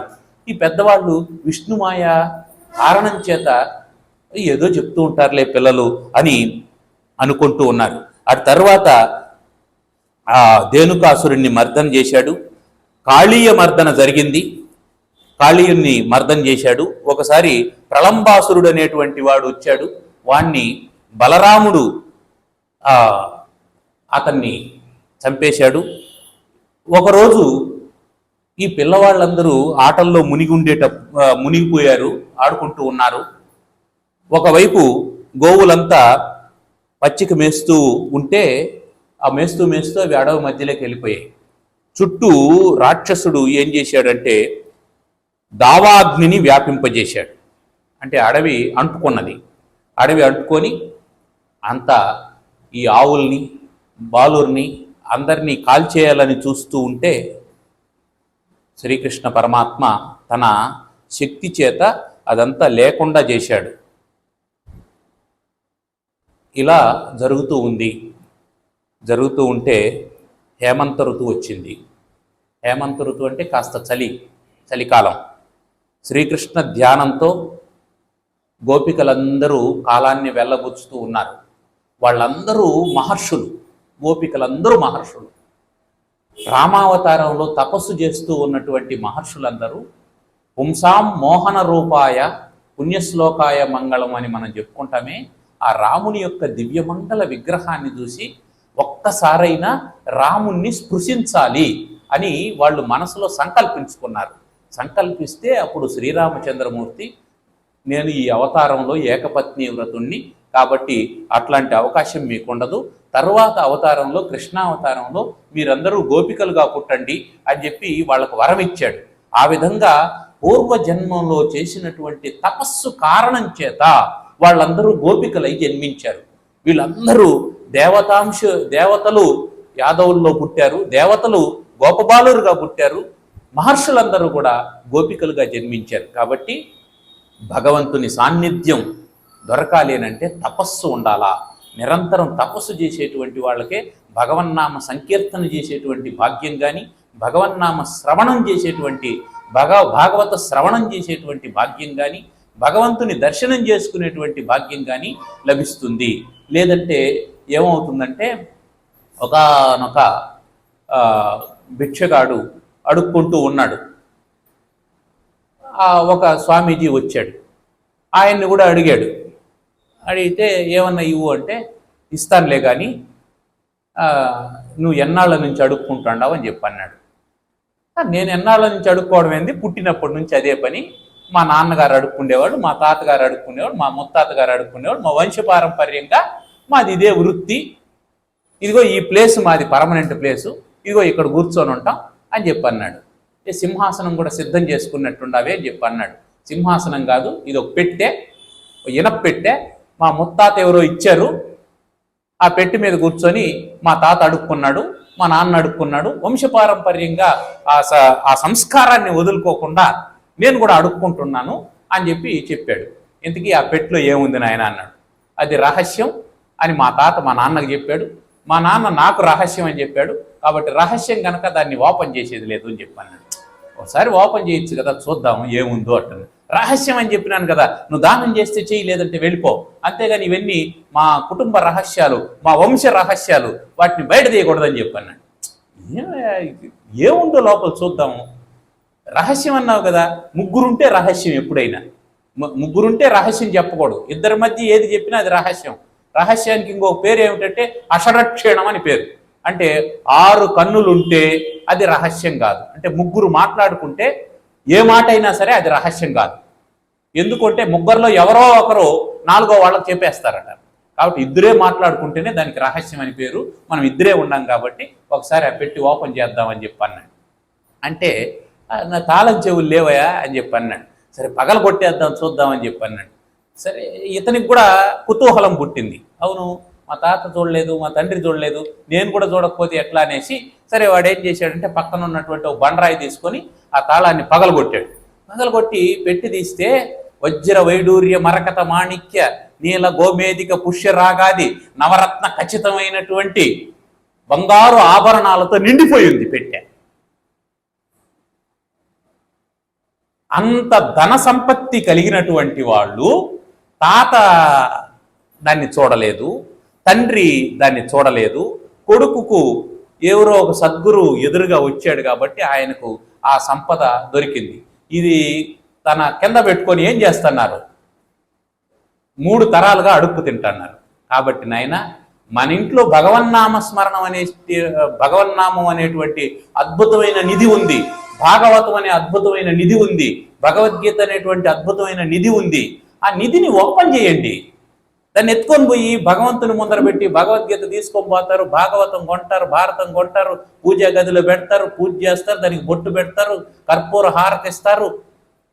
ఆ పుస్తకాలు నల్లగా తయారైపోయి ఉంటాయి, హారతిచ్చి హారతిచ్చి హారతిచ్చి. మన మనసు ఎప్పుడు తెల్లబడేది ఆ పుస్తకాన్ని తెరిస్తే కదా తెల్లబడుతుంది. కాబట్టి ఆ గోపికలు నిరంతరం భగవన్నామ స్మరణ చేసుకుంటూ ఉన్నారు. సరే, వాళ్ళు ఏం చేశారు, ఆ శ్రీకృష్ణ ధ్యానంలో ఉంటూ ఆ శ్రీకృష్ణుణ్ణి తమకు పతిగా కావాలని అనుకున్నారు. కావాలి అని అంటే కాత్యాయని వ్రతం చేస్తే కోరుకున్నటువంటి భర్త దొరుకుతాడని పెద్దలు చెప్పారు. కాబట్టి కాత్యాయని వ్రతం చేద్దామని ఆ మార్గశిర మాసం అంతా కూడా వేకుజామున లేచి కాళింది నదిలో స్నానం చేసి అమ్మవారిని, దేవీమూర్తిని, కాత్యాయని దేవిని నిలిపి ఆమెకు సుగంధ పుష్పాలతో అలంకరించి ధూపదీప నైవేద్యాలు ఇచ్చి వాళ్ళు ప్రసాదం చేసి ఆ తర్వాత ఇంటికి వెళ్ళిపోయేవాళ్ళు. ఇది ప్రతిరోజు జరిగేటువంటిది. ఇలా జరుగుతూ ఉంటే ఆ కాత్యాయని దేవిని వాళ్ళందరూ ఉపాసించేటప్పుడు కూడా వాళ్ళు ఏం చేసేవాళ్ళంటే శ్రీకృష్ణ నామంతో ఉపాసించేవాళ్ళు. ఉపాసన రహస్యాల్లో ఇదొకటి. ఏమిటంటే మనకు గురువు ఏదో ఒక మంత్రాన్ని ఇస్తాడని అనుకుందాం. అది కృష్ణ మంత్రమో రామ మంత్రమో ఏదైనా కావచ్చు, అష్టాక్షరి కావచ్చు, పంచాక్షరి కావచ్చు, ఏదైనా సరే. మనం వేరే క్షేత్రానికి వెళ్తాం, మనం పంచాక్షరి మహామంత్రం ఇచ్చారు, వైష్ణవ క్షేత్రానికి వెళ్ళాం. ఏం చేయాలా అంటే గురువు ఇచ్చినటువంటి మంత్రాన్నే జపించాలా. మళ్ళీ అక్కడికి పోయి ఈ మంత్రాన్ని వదిలేసి నేను ఆ మంత్రాన్ని చెప్తాను అని అనకూడదు. ఎందుకు అంటే మంత్రంలో ఉండేటువంటి ఏ బీజాక్షరమైనా సరే ఒకే దైవాన్ని సూచిస్తుంది. మన బుద్ధి కోసం, మన బుద్ధిలో ఉండేటువంటి వికల్పాలని తొలగించుకోవడం కోసం గురువులు ఏం చెప్తారు, ఇది శివుని కోసం, ఇది విష్ణువు కోసం, ఇది అమ్మవారి కోసం అని చెప్తారు. కానీ అన్ని రూపాలు లేదు భగవంతుడికి, ఒక్కటే రూపం, ఏకం సత్ విప్రా బహుదా వదంతి. అందుకని గురువు ఏ మంత్రాన్ని మనకు ఉపదేశించాడో అదే నువ్వు ఎక్కడికైనా పో, తిరుమలకు పో అదే చెప్పు, కాళహస్తికి పో అదే చెప్పు, విజయవాడకు పో అదే చెప్పు, ఒకే మంత్రం నువ్వు తరించడం కోసం. అట్లాగే గోపికలు ఏం చేస్తున్నారు, కాత్యాయని వ్రతం చేస్తూ కూడా శ్రీకృష్ణ మంత్రాన్నే జపిస్తూ ఉన్నారు, శ్రీకృష్ణ గీతాలనే పాడుతూ ఉన్నారు. ఒకరోజు అట్లా పాడుకుంటూ ఆ యమునా తీరంలో ఒక నిర్జన ప్రదేశానికి వెళ్ళిపోయారు. ఎవరూ లేరని తెలియగానే స్నానం చేద్దామని అనిపించింది. బట్టలన్నీ తీసి గట్టు మీద పెట్టి వాళ్ళు స్నానం చేయడం మొదలుపెట్టారు. శ్రీకృష్ణ గీతాలని పాడుకుంటూ ఉంటారు. కృష్ణ అని మనం ఎప్పుడు అంటామో అప్పుడు అక్కడ ఉంటాడు కృష్ణుడు. తెలిసో తెలియకునో ఎక్కడన్నా సరే, నాకు కనిపించలేదు సార్ అని అంటే కనిపిస్తాడు. నీకు కనిపించాల్సిన అవసరం ఏర్పడినప్పుడు కనిపిస్తాడు. ఆయన అవసరం ఉంది అంటే కనిపిస్తాడు. మనం భగవంతుని దగ్గర ఏం కోరుకుంటాం, ఇల్లు కావాలంటే ఇల్లు ఇస్తాడు, డబ్బు కావాలంటే డబ్బు ఇస్తాడు, ఉద్యోగం కావాలంటే ఉద్యోగం ఇస్తాడు, బట్టలు కావాలంటే బట్టలు ఇస్తాడు, పదవి కావాలంటే పదవి ఇస్తాడు. ఎప్పుడైనా నాకు నువ్వు కావాలని అడిగినావా ఆయన నీకు కనిపించేదానికి? మనం అడగలేదు కదా, ఆయన ఎందుకు కనిపిస్తాడు? ఆయనకు ఆ మాత్రం తెలివితేటలు లేవా? నువ్వు ఏది అడిగితే అదే ఇస్తాడు. నువ్వు భగవంతుడు కావాలంటే, కాబట్టి నువ్వు కృష్ణాన్ని ఎందుకు పిలుస్తున్నావు? తర్వాత ప్రమోషన్ కావాలని కృష్ణాన్ని పిలుస్తున్నావు తప్ప నాకు కృష్ణుడే కావాలనుకొని అనలేదు కదా. వాళ్ళు కృష్ణుడే కావాలనుకొని అంటున్నారు. అందుకని కృష్ణుడు అక్కడే ఉన్నాడు. అక్కడే ఉన్నటువంటి కృష్ణుడు ఏం చేశాడు, ఆ బట్టలు తీసుకొని చెట్టు ఎక్కి కూర్చున్నాడు. చెట్టు ఎక్కి కూర్చొని సైలెంట్గా ఉండొచ్చు కదా, మన అస్తిత్వాన్ని చెప్పుకోవడం కోసం ఆయన వేణునాదం మొదలుపెట్టాడు. ఆ వేణునాదం విన్నటువంటి వాళ్ళు మనం భ్రమలో ఉండామేమో అని అనుకున్నారు. కానీ చూస్తే చెట్టు పైన శ్రీకృష్ణుడు ఉన్నాడు. కృష్ణ ఇక్కడికి ఎందుకు వచ్చావు, మేము స్నానం చేస్తున్నావు కదా, నువ్వు రాకూడదు కదా అని చెప్పి అన్నాను అని అంటే ఆయన ఏం పలకలేదు. ఆయన వేణువు ఆయన లీనమైపోయి ఉన్నాడు. చూశారు. చూస్తే కృష్ణుడు ఒక్కడే లేడు అక్కడ, వీళ్ళ బట్టలు కూడా ఉన్నాయి. ఇదిగో ఆ ఎర్ర చీర నీదే, నీ చీర ఎత్తుకొని పోయినాడని చెప్పి పక్కనుండే ఆవిడ అన్నది. ఆ పక్కనుండే పచ్చ చీర నువ్వు కట్టుకొని వచ్చిందే కదా, అది కూడా నీదే అని చెప్పి అన్నాను. మొత్తానికి వాళ్ళకి అర్థమైంది ఏమంటే అందరి చీరలు తీసుకుపోయాడని అర్థమైపోయింది. ఆయన మహాశయ నీ వయసు ఏంది, నువ్వు చేస్తాండే పని ఏంది, ఇట్లాంటి పనులు చేయొచ్చునా, తప్పు కదా అని చెప్పి వాళ్ళు చెబితే, సరే మీ వస్త్రాలు మీకు ఇవ్వాలంటే కండిషన్ ఏమిటంటే మీరు ఆ నదిలో నుంచి చేతులు పైకెత్తి నాకు నమస్కారం చేస్తూ గట్టు మీదకి వచ్చినారంటే వస్త్రాలు ఇస్తామని చెప్పి అన్నాడు. అట్లా చెప్పొచ్చునా నువ్వు, తప్పు కదా అని చెప్పి వాళ్ళంటే, మరి మీరు ఈ పని చేయొచ్చునా, కాత్యాయని వ్రతం చేస్తూ ఉండి వ్రతనిష్టలో ఉండి నగ్నంగా స్నానం చేయించునా, ఇది ప్రాయశ్చిత్త కర్మ మీకు అని చెప్పి అనగానే అప్పుడు వాళ్లకు విషయం అర్థమై, అరే మనం తప్పు చేస్తున్నాం, ఈ వ్రతం యొక్క ఫలితం మనకు దక్కాలని శ్రీకృష్ణ పరమాత్మ ఈ విధంగా చేస్తున్నాడు, అయినా శ్రీకృష్ణుడికి మనకు భేదమే ఉంది, అభేద స్థితి అని వాళ్ళు భావన చేసి, అంటే శ్రీకృష్ణుణ్ణి ఒక పురుషునిగా ఒక వ్యక్తిగా వాళ్ళు ఎప్పుడూ భావించలేదు, పరమాత్మ స్వరూపంగానే భావించారు. మనం మొదటి రోజు ప్రారంభం అప్పుడే సుఖమహర్షి గురించి చెప్పుకున్నాం. శుకునికి వ్యాసునికి తేడా అడిగినప్పుడు వాళ్ళు ఏం చెప్పారు, వ్యాసుని గురించి చెప్తూ నీకు పురుషుడు స్త్రీ అనేటువంటి భేదభావం పోలేదు, నీ కుమారుడు అవధూత, అతనికి స్త్రీ పురుషులు అనేటువంటి భేదమే తెలియదు, అందువల్ల మేము బట్టలు కట్టుకోలేదని చెప్పారని అనుకున్నాం. అదే స్థితిలో ఉన్నారు వీళ్ళు. పరబ్రహ్మ స్థితిలో లీనమై ఉన్నటువంటి వారికి ఈ లోకంలో ఉన్నటువంటి ఈ భేద దృష్టి ఎలా కలుగుతుంది, భేద భ్రాంతి లేనటువంటి వాళ్ళు గోపికలు. అందువల్ల వాళ్ళు వచ్చి ఆ స్వామి దగ్గర నుంచి వస్త్రాలు తీసుకున్నారు. ఆ విధంగా స్వామి అందరినీ అనుగ్రహిస్తూ ఉన్నారు. ఇట్లా జరుగుతూ ఉంటే ఒకసారి బృందావనంలో పెద్ద కోలాహలంగా ఉంది, ఏదో ఏర్పాట్లు చేసుకుంటూ ఉన్నారు.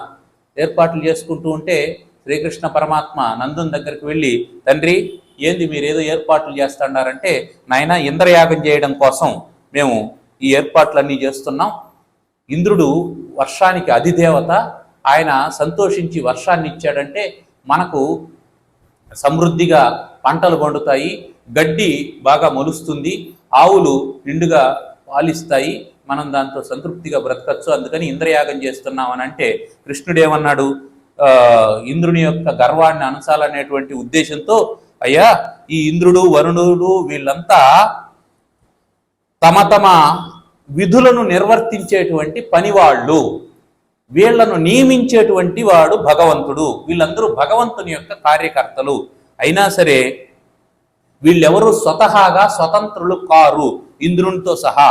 ఇంద్రుడికి వర్షాన్ని ఇచ్చేటువంటి శక్తి లేదు, దాన్ని ఆపేటువంటి శక్తి లేదు.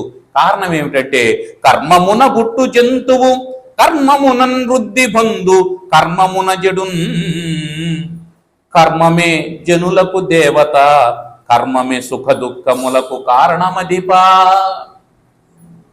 భగవద్గీతలో కర్మయోగం యొక్క సారాంశాన్ని అంతా చెప్పినటువంటి పద్యం ఇది. కర్మ వల్లనే జంతువు పుడుతుంది అంటే ఏ కర్మ వల్ల, ప్రారంధం వల్ల పుడతారు. వృద్ధి పొందు, ఆ ప్రారంధాన్ని అనుభవించేటువంటి క్రమంలో ఆ ప్రారంధాన్ని అనుభవించడం కోసం ఏమేం పనులు చేయాలనో ఆ పనులు చేస్తూ వృద్ధి చెందుతాడు. ఆ తర్వాత ఎప్పుడైతే ఈ కర్మ పూర్తి అయిపోతుందో, కర్మ పరిసమాప్తి అయిపోతుందో అప్పుడు శరీరాన్ని వదిలేస్తాడు. కాబట్టి కర్మమే జనులకు దేవత. ఇక సుఖ దుఃఖాలకు కారణం ఏమిటి అంటే అది కూడా కర్మమే, ప్రారంధాన్ని అనుసరించి వస్తూ ఉంటుంది. కేవలం ప్రారంధాన్ని మాత్రమే అనుభవించేటువంటి వాళ్ళకి ప్రారంధం వల్ల వచ్చేటువంటి సుఖ దుఃఖాలు మాత్రమే ఉంటాయి. విచక్షణ కోల్పోయి ప్రారంధాన్ని కాకుండా కొత్తగా సంకల్ప సహితమైనటువంటి కర్మలను ఆచరించేటువంటి వాళ్లకు ఆ సంకల్ప పూరితమైనటువంటి కర్మల యొక్క ఫలితాలు కూడా వస్తూ ఉంటాయి. ఆ ఫలితాలు మళ్ళీ ఆగామి కర్మలుగా ముందు జన్మలకు కారణమవుతాయి. అవి సంచితంగా మూట కట్టుకొని మళ్ళీ కొంత ప్రారంధంతో ఇంకొక జన్మను తీసుకుంటూ ఉంటాడు. అట్లా ఆగామి సంచిత ప్రారంధాలు అనేటువంటి కర్మల కారణం చేతనే మొత్తం ఈ జగత్తంతా నడుస్తూ ఉంది అని వాళ్ళందరికీ చెప్పి, అసలు మనకు జీవనాధారమైనటువంటివి పశువులు, ఆ పశువులకు జీవనాధారమైనటువంటిది మనకు ఎదురుగా కనిపిస్తూ ఉన్నటువంటి గోవర్ధనగిరి, దాన్ని పూజించాలి కానీ ఎవడో ఇంద్రుడు ఎవడో వరుణుడు పూజిస్తారంటారేంది మీరు? కాబట్టి ఆ హోమానికి తెచ్చినటువంటి సామగ్రినంతా మనం గోవర్ధనగిరికి పూజ చేద్దామని చెప్పంటే శ్రీకృష్ణుని మాటలకు ఎదురు చెప్పేవాడు ఎవడుంటాడు? మాయాది. ఆయన ఏమి చెప్పినా వింటూ ఉండడమే తప్ప ప్రతి మాట్లాడేటువంటి వారు నహి ప్రతి ఎవరు లేరు. ఎందుకంటే ఆయన ముఖం చూడగానే ఆయన ఏం చెప్తే చేసేద్దామని అనిపిస్తుంది. అట్లాంటి వర్చస్సు కలిగినటువంటి వాడు పరమాత్మ.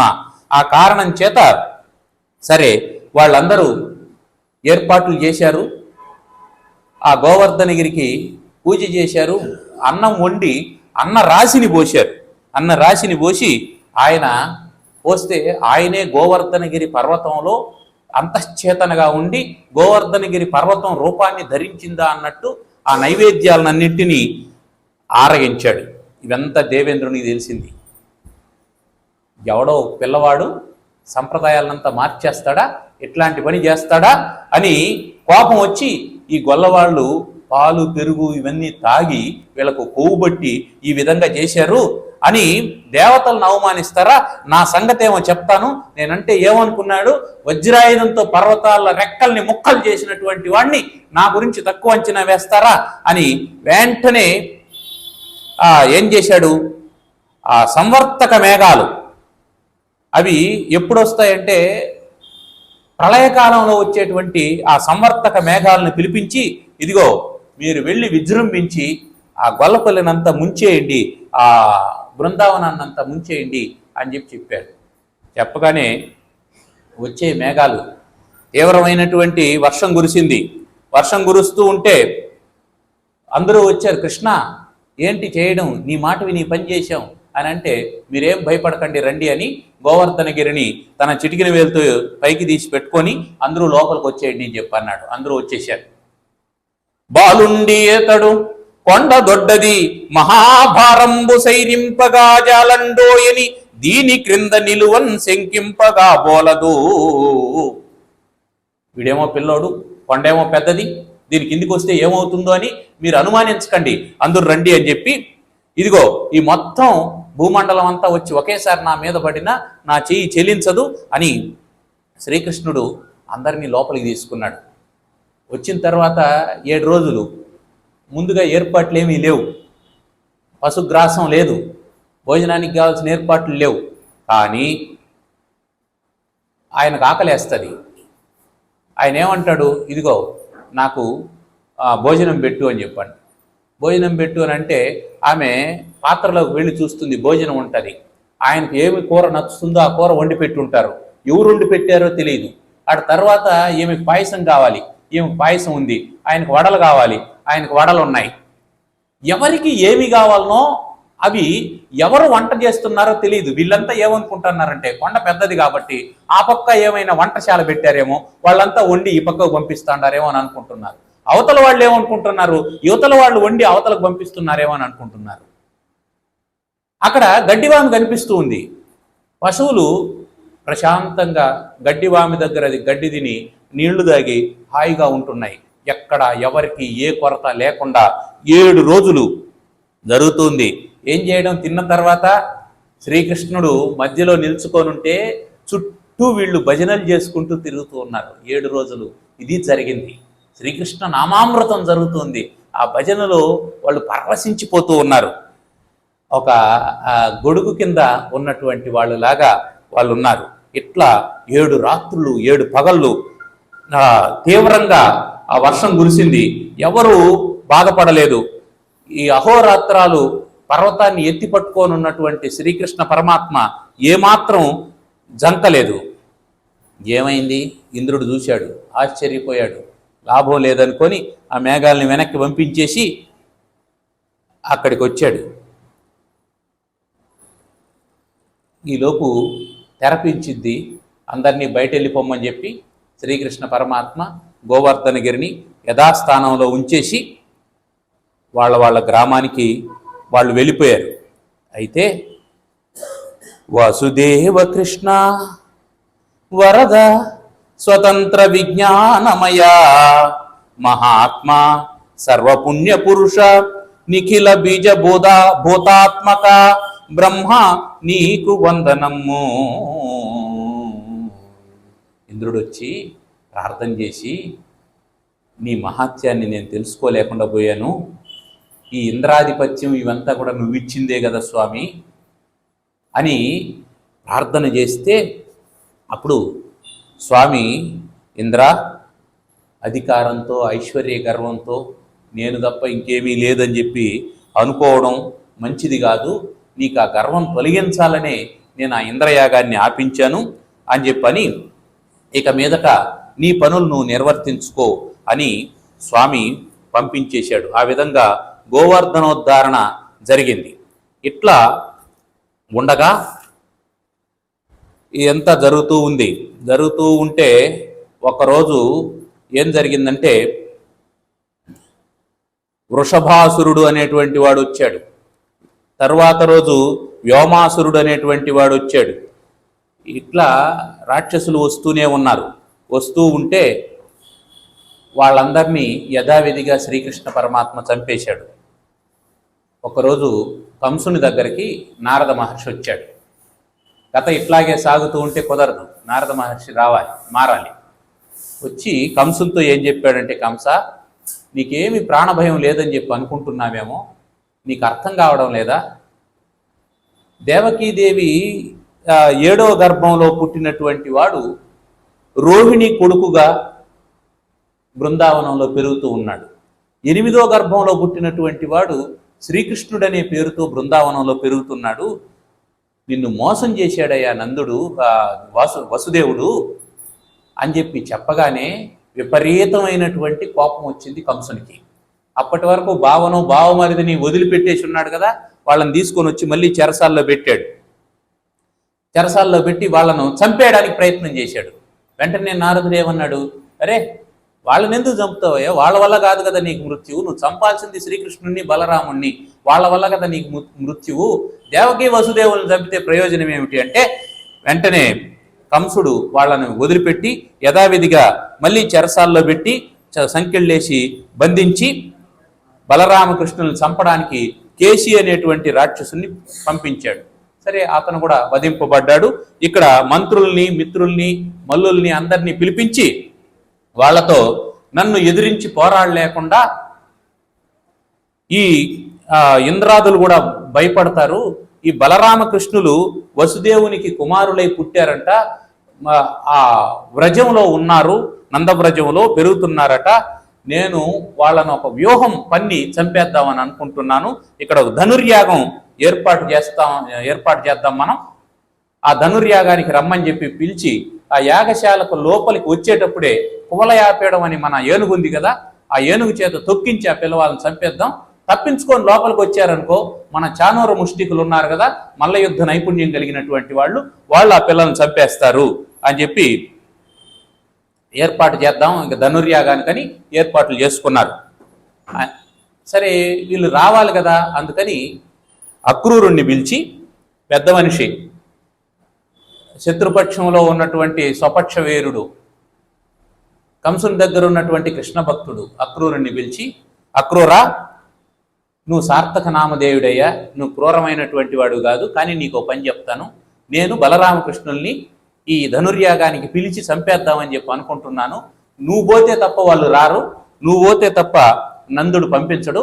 నువ్వేం చేస్తావంటే, నందుడు మనకు కప్పం కట్టాలి, ఆ కప్పం తీసుకొని నందుడిని యాగానికి రమ్మని చెప్పు, మన కానుకలు తీసుకొని, దాంతోపాటు శ్రీకృష్ణుడిని బలరాముణ్ణి కూడా నువ్వు దగ్గరుండి తీసుకొని రా, నేను వాళ్ళని చంపేద్దాం అనుకుంటానని చెప్పి అన్నాడు. అంటే అక్రూరుడు బాధపడుతూనే, రాజా నువ్వు వెళ్ళమంటే నేను వెళ్తాను, ఎందుకంటే నేను నీ దగ్గర పని చేస్తూ ఉన్నటువంటి వాడిని, నువ్వు చెప్పిన పని నేను చేయాలి, నో అని చెప్పకూడదు కదా, అందుకని నువ్వు చెప్పిన దాన్ని చేస్తాను. కాకపోతే ఎవరిని చంపుతారు అనేది మనం ఎట్లా నిర్ణయిస్తాం? మృత్యువు నుంచి ఎవరు తప్పించుకోలేరు. సరే, నీ కోరిక సిద్ధించకపోవడం అనేది దైవాధీనం, కాబట్టి నేనైతే తీసుకొని వస్తానులే అని అక్రూరుడు బయలుదేరి శ్రీకృష్ణుని దర్శనం చేసుకున్నాడు. శ్రీకృష్ణుడు ఆయన్ని దగ్గరకు తీసుకొని క్షేమ సమాచారాలు అడిగి, మా వాళ్ళంతా బాగున్నారా అని అడిగి ఆయన్ను ఆదరించాడు. ఆ తర్వాత అక్రూరుడు వచ్చినటువంటి విషయాన్ని ఆ నందునికి వివరించాడు. బలరామకృష్ణుల్ని వెంట పెట్టుకొని పోతూ ఉంటే ఆ వ్రజంలో ఉన్నటువంటి వాళ్ళంతా అక్రూరుండని పేరు పెట్టుకొని నేడస్మన్ మనోవల్లభున్ చక్రిన్ మాకడ పాపి కొంచు అరుగన్ చర్చించి ఏ తెంచినాడు అక్రూరుండట క్రూరుడీతడు. మా కృష్ణుణ్ణి మా కాకుండా తొడుక్కోబోయేటువంటి వాడు అక్రూరుడా, కాదు క్రూరుడు అని ఆ గోపికలంతా అనుకుంటూ ఉంటే, నేను త్వరగానే వస్తాను, ఏమి ఇబ్బంది లేదు అని శ్రీకృష్ణుడు వాళ్ళందరికీ చెప్పి బలరామకృష్ణులిద్దరూ అక్రూరుని రథంలో కూర్చున్నారు. రథం దోలుతూ వస్తూ ఉన్నాడు. మధ్యలో గుర్రాలు అలసిపోయాయని ఆపాడు. ఆపిన తర్వాత గుర్రాలకు నీళ్లు దాపి అక్రూరుడు నేను కూడా నీళ్లు దాగి వస్తానని చెప్పి వెళ్ళాడు. వెళితే ఆ నీళ్లు తాగుతూ ఉంటే ఆ సరస్సులో కనిపించారు, నీళ్లల్లో కనిపించాడు శ్రీకృష్ణ పరమాత్మ. అక్కడి నుంచి వెనక్కి తిరిగి చూశాడు. రథం మీద కూర్చొని ఉన్నాడు, రథం మీద ఉన్నాడు, నీళ్లలోనూ ఉన్నాడు. ఆ కృష్ణుని చూసి, ఆ వైభవాన్ని చూసి ఆయన చక్కగా ప్రార్థన చేశాడు. ప్రార్థన చేసి శ్రీమానిని మానచోర శుభాకార వీర జగద్దేతు హేతు ప్రకార అంటూ ఒక గొప్ప దండకాన్ని ఆయన ప్రార్థన చేశాడు. ప్రార్థన చేసి అక్కడి నుంచి వచ్చాడు. వస్తే ఏం అక్రూరా, నువ్వు వెళ్ళి చాలాసేపు అయింది, నీళ్లు దగ్గరే కదా ఉన్నాయి, ఎంతసేపు ఏం చేస్తున్నావయ్యా అని చెప్పి అన్నాడు. అని అంటే, స్వామి నీకు తెలియంది ఏముంటుంది, ఇక మనం బయలుదేరదామని చెప్పి బయలుదేరి వాళ్ళను విడిదింట్లో దించి ఆ మధురా నగరానికి వెళ్ళి విడిదింట్లో దించి హంసం దగ్గరికి వెళ్ళి బలరామకృష్ణులు వచ్చారని చెప్పి తెలియజేసేసి ఆయన వెళ్ళిపోయాడు. ఆ ఊర్లో మధురా నగరంలో ఉండేటువంటి వాళ్ళందరూ ఆ శ్రీకృష్ణుడిని చూడడానికి వచ్చారు.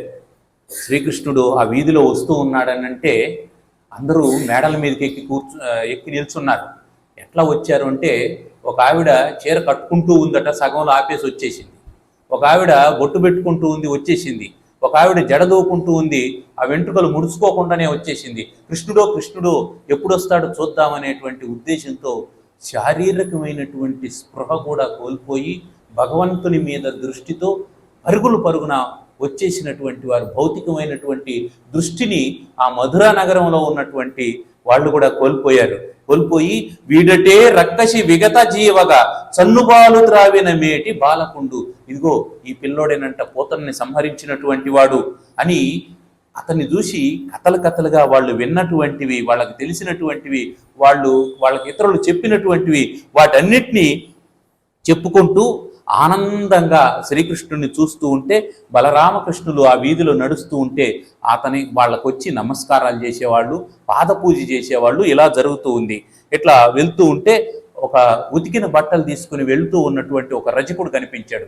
అయ్యా, మేము కంసునికి మేనల్లుళ్ళం, మాకు కొన్ని బట్టలు ఇవ్వండి అంటే, ఏమిరా మీకు గర్వం నెత్తికెక్కింది, బాగా పాలు పెరుగు తిని మా రాజు బట్టలను కట్టుకునే అంత వాళ్ళు అయినారా మీరు అని చెప్పి అంటే ఒక గుద్దాడు శ్రీకృష్ణ పరమాత్మ. వాడు పరమాత్మలో చేరిపోయాడు. శ్రీకృష్ణుడు ఆ బట్టలు తీసి వాళ్ళకి కావాల్సినటువంటివి కట్టుకొని మిగిలినటువంటివి వదిలిపెట్టి వెళ్తూ ఉంటే ఒక చేనేత పనివాడు వచ్చాడు. స్వామి వాళ్ళని తీసుకెళ్ళి వాళ్ళకి కావలసినటువంటి బట్టల్ని ఇచ్చాడు. ఆ తర్వాత సుధాముడు అనేటువంటి పూలమాలలు కట్టేటువంటి వాడు కనిపించి, స్వామి మా ఇంటికి రండి అని చెప్పని వాళ్లకు ఆ అద్భుతమైనటువంటి దండలు కట్టించాడు, వాళ్లకు పూజించాడు. ఆ పూజకు, ఆ భక్తికి మెచ్చి శ్రీకృష్ణుడు, నాయనా నీకేమైనా వరం కావాలంటే కోరుకో ఇస్తానంటే ఆయన ఒక అద్భుతమైన వరం కోరాడు. మనం ఎప్పుడూ కోరుకోవాల్సినటువంటి వరం, ఎక్కడికి పోయినా ప్రార్థన చేసుకోవాల్సినటువంటి వరం. నీ పాద కమల సేవయు నీ పాదార్చకులతోడి నెయ్యము నితాంతాపారభూత దయయును తాపసమందార నాకు దయసేయగదే. 3 అడిగాడు. ఒకటి నీ పాద కమల సేవ, నీ పాదాలకు సేవ చేసుకునేటువంటి భాగ్యం. రెండవది నీ పాదార్చకులతోడి నెయ్యము, అంటే నీ భక్తులతో స్నేహం, సజ్జన సాంగత్యం. మూడోది నితాంతాపార భూత దయ, ఎప్పుడూ తరిగిపోనటువంటి భూత దయ, అంటే ఇతర ప్రాణుల్ని దయతో చూసేటువంటిది. ఈ 3 అడిగాడు. ఈ 3 ఏమిటంటే, ఒకటి మనసుకు సంబంధించింది, ఒకటి వాక్కుకు సంబంధించింది, ఒకటి శరీరానికి సంబంధించింది. నీ పాద కమల సేవ అన్నప్పుడు కాయికమైనటువంటి సేవ, నీ పాదార్చకులతోడి నెయ్యము అంటే స్నేహం ఎప్పుడు మాటల వల్లనే కదా కలుగుతుంది. కాబట్టి ఆ మాటలు భగవంతుని పాదార్చకులతో ఏం మాట్లాడుకుంటాం? భగవంతుని గురించే మాట్లాడుకుంటాం. కాబట్టి నీ గురించి మాట్లాడేటువంటిది ఇది వాచికమైనటువంటి సేవ. భూతదయ అని ఎప్పుడంటాం? ప్రాణుల్ని ఎప్పుడు ప్రేమిస్తాం? తనయందు నిఖిల భూతములందు ఒక భంగి సమహితత్వము చేసి పరగవాడు అని ప్రహ్లాదుని గురించి చెప్పినట్టు మమాత్మ సర్వభూతాత్మ అనే భావన కలగాలి. ఇది మానసికమైనటువంటిది. అంటే కాయికమైన తపస్సు, వాచికమైనటువంటి తపస్సు, మానసికమైనటువంటి తపస్సు, ఈ మూడింటిని అనుగ్రహించమని సుధాముడు కోరుకున్నాడు. అటు తర్వాత వారికి ఆయనకు అది ఇచ్చారు. తదాస్తని చెప్పి స్వామి అక్కడి నుంచి బయలుదేరాడు. దారిలో ఒక స్త్రీ ఎదురుపడింది. ఆమె సుగంధ లేపనాలు తీసుకొని వస్తూ ఉన్నది. ఆమె చాలా సౌందర్యవతి, కానీ ఆమెకు శరీరం అంతా 3 వంకర్లు ఉన్నాయి. ఆ 3 వంకర్లుంటే ఆ వంకర్లను గడ్డం కింద ఒక ఏలు పెట్టి ఆ కాలు మీద కాలు పెట్టి తొక్కి ఆ గడ్డంతో ఆ వేలుతో అటు పైకి లేపేటప్పటికీ ఆమె చక్కగా తయారైపోయింది. ఆ తర్వాత ఆమె సుగంధ లేపనాలను స్వామివారికి సమర్పించింది. ఈ విధంగా చేస్తూ ఆయన మధురా నగరంలోకి ప్రవేశించాడు. అక్కడ ధనుర్యాగం జరిగేటువంటి ప్రదేశానికి వచ్చాడు. అక్కడ ధనస్సు ఉంది. ఆ ధనస్సును ఆ చుట్టూ ఉండే వాళ్ళంతా కూడా వారిస్తూ ఉంటే కూడా దాన్ని పట్టించుకోకుండా ఆ చేత్తో అవలీలగా ధనస్సు పైకి లేపి ఆ శ్రీకృష్ణుడు ధనస్సును విరిచేశాడు. విరిచేసేటప్పటికి దాని కాపలా ఉన్నటువంటి భటులంతా వచ్చారు. వాళ్ళందరినీ ఆ ధనస్సుతో కొట్టి బలరామకృష్ణులు వాళ్లను తరిమేశారు. ఆ తర్వాత వ్యూహం ప్రకారం ఆ కువలయాపీఠం ఉంది. ఆ కువలయాపీఠం ద్వారం దగ్గర ఉంది. ఆ ద్వారం దగ్గర ఉన్నటువంటి ఆ కువలయాపీఠాన్ని ఆ మావటివాడు వీళ్ళిద్దరి మీదకి పురిగొల్పాడు. పురిగొలిపితే అప్పుడు ఆ ఏనుగు మీద ఉన్నటువంటి మావటివాడిని దించి శ్రీకృష్ణ పరమాత్మ పైకెక్కి ఆ ఏనుగును గుద్ది దాన్ని చంపేశాడు. చంపేయడంతో జయ జయధ్వానాలు మిన్నుముట్టాయి. బలరామకృష్ణులకు జై, బలరామకృష్ణులకు జై అని అంటూ ఉన్నారు. సరిగ్గా అప్పుడు ఈ మల్లరంగంలోకి ప్రవేశించినటువంటి చాణూర ముష్టికులు వచ్చారు. వాళ్లతో కూడా యుద్ధం చేసి వాళ్ళిద్దరినీ చంపేశారు. బలరామకృష్ణులిద్దరు చంపేశారు. ఎప్పుడైతే మల్లులు కూడా చనిపోయారని తెలిసిందో కంసుడు భయపడిపోయాడు. కంసుడు భయపడిపోయి విపరీతమైనటువంటి భయంతో వాళ్ళని పట్టి చంపేయండి, వాళ్ళని పట్టి చంపేయండి అని గట్టిగా అరుస్తూ ఉన్నాడు. అరుస్తూ ఉంటే శ్రీకృష్ణుడు దగ్గరకు వచ్చాడు. కంసుని దగ్గరకు వచ్చాడు. దగ్గరకు వచ్చేటప్పటికి సగం ప్రాణాలు పైన పడిపోయాయి. కత్తి తీసుకున్నాడు కంసుడు శ్రీకృష్ణుడిని నరికేద్దామని. అతని వల్ల కాలేదు. గరుత్మంతుడు సర్పాన్ని ఏ విధంగా పట్టుకుంటాడో అట్లా శ్రీకృష్ణుడు జుట్టు పట్టుకున్నాడు కంసుడిని. జుట్టు పట్టుకొని ఆ యుద్ధ సింహాసనం మీద నుంచి మల్లులు యుద్ధం చేస్తారే ఆ రంగస్థలం మీదకి వేశాడు. వేసేటప్పటికే కంసుని ప్రాణాలు పోయాయి. చనిపోయాడు. ఆ భయంతోనే చనిపోయాడు. 12 సంవత్సరాలుగా ఎదురు చూస్తూ ఉన్నాడు ఈ సమయం కోసం కంసుడు. 12 సంవత్సరాలు నిరంతరం భగవంతుని నామస్మరణ చేస్తూ ఉన్నాడు. ఆ విధంగా ప్రజల్లో హాహాకారాలు చెలరేగాయి. కంసుడు చనిపోయినాడనే సమయానికి 8 మంది తమ్ముళ్ళు కంసునికి, వాళ్ళందరూ యుద్ధానికి వచ్చారు. బలరాముడు వాళ్ళందరినీ చంపేశాడు. అయిపోయింది. ఆ తర్వాత యథావిధిగా ఉగ్రసేనునికి రాజ్య పట్టాభిషేకం చేసి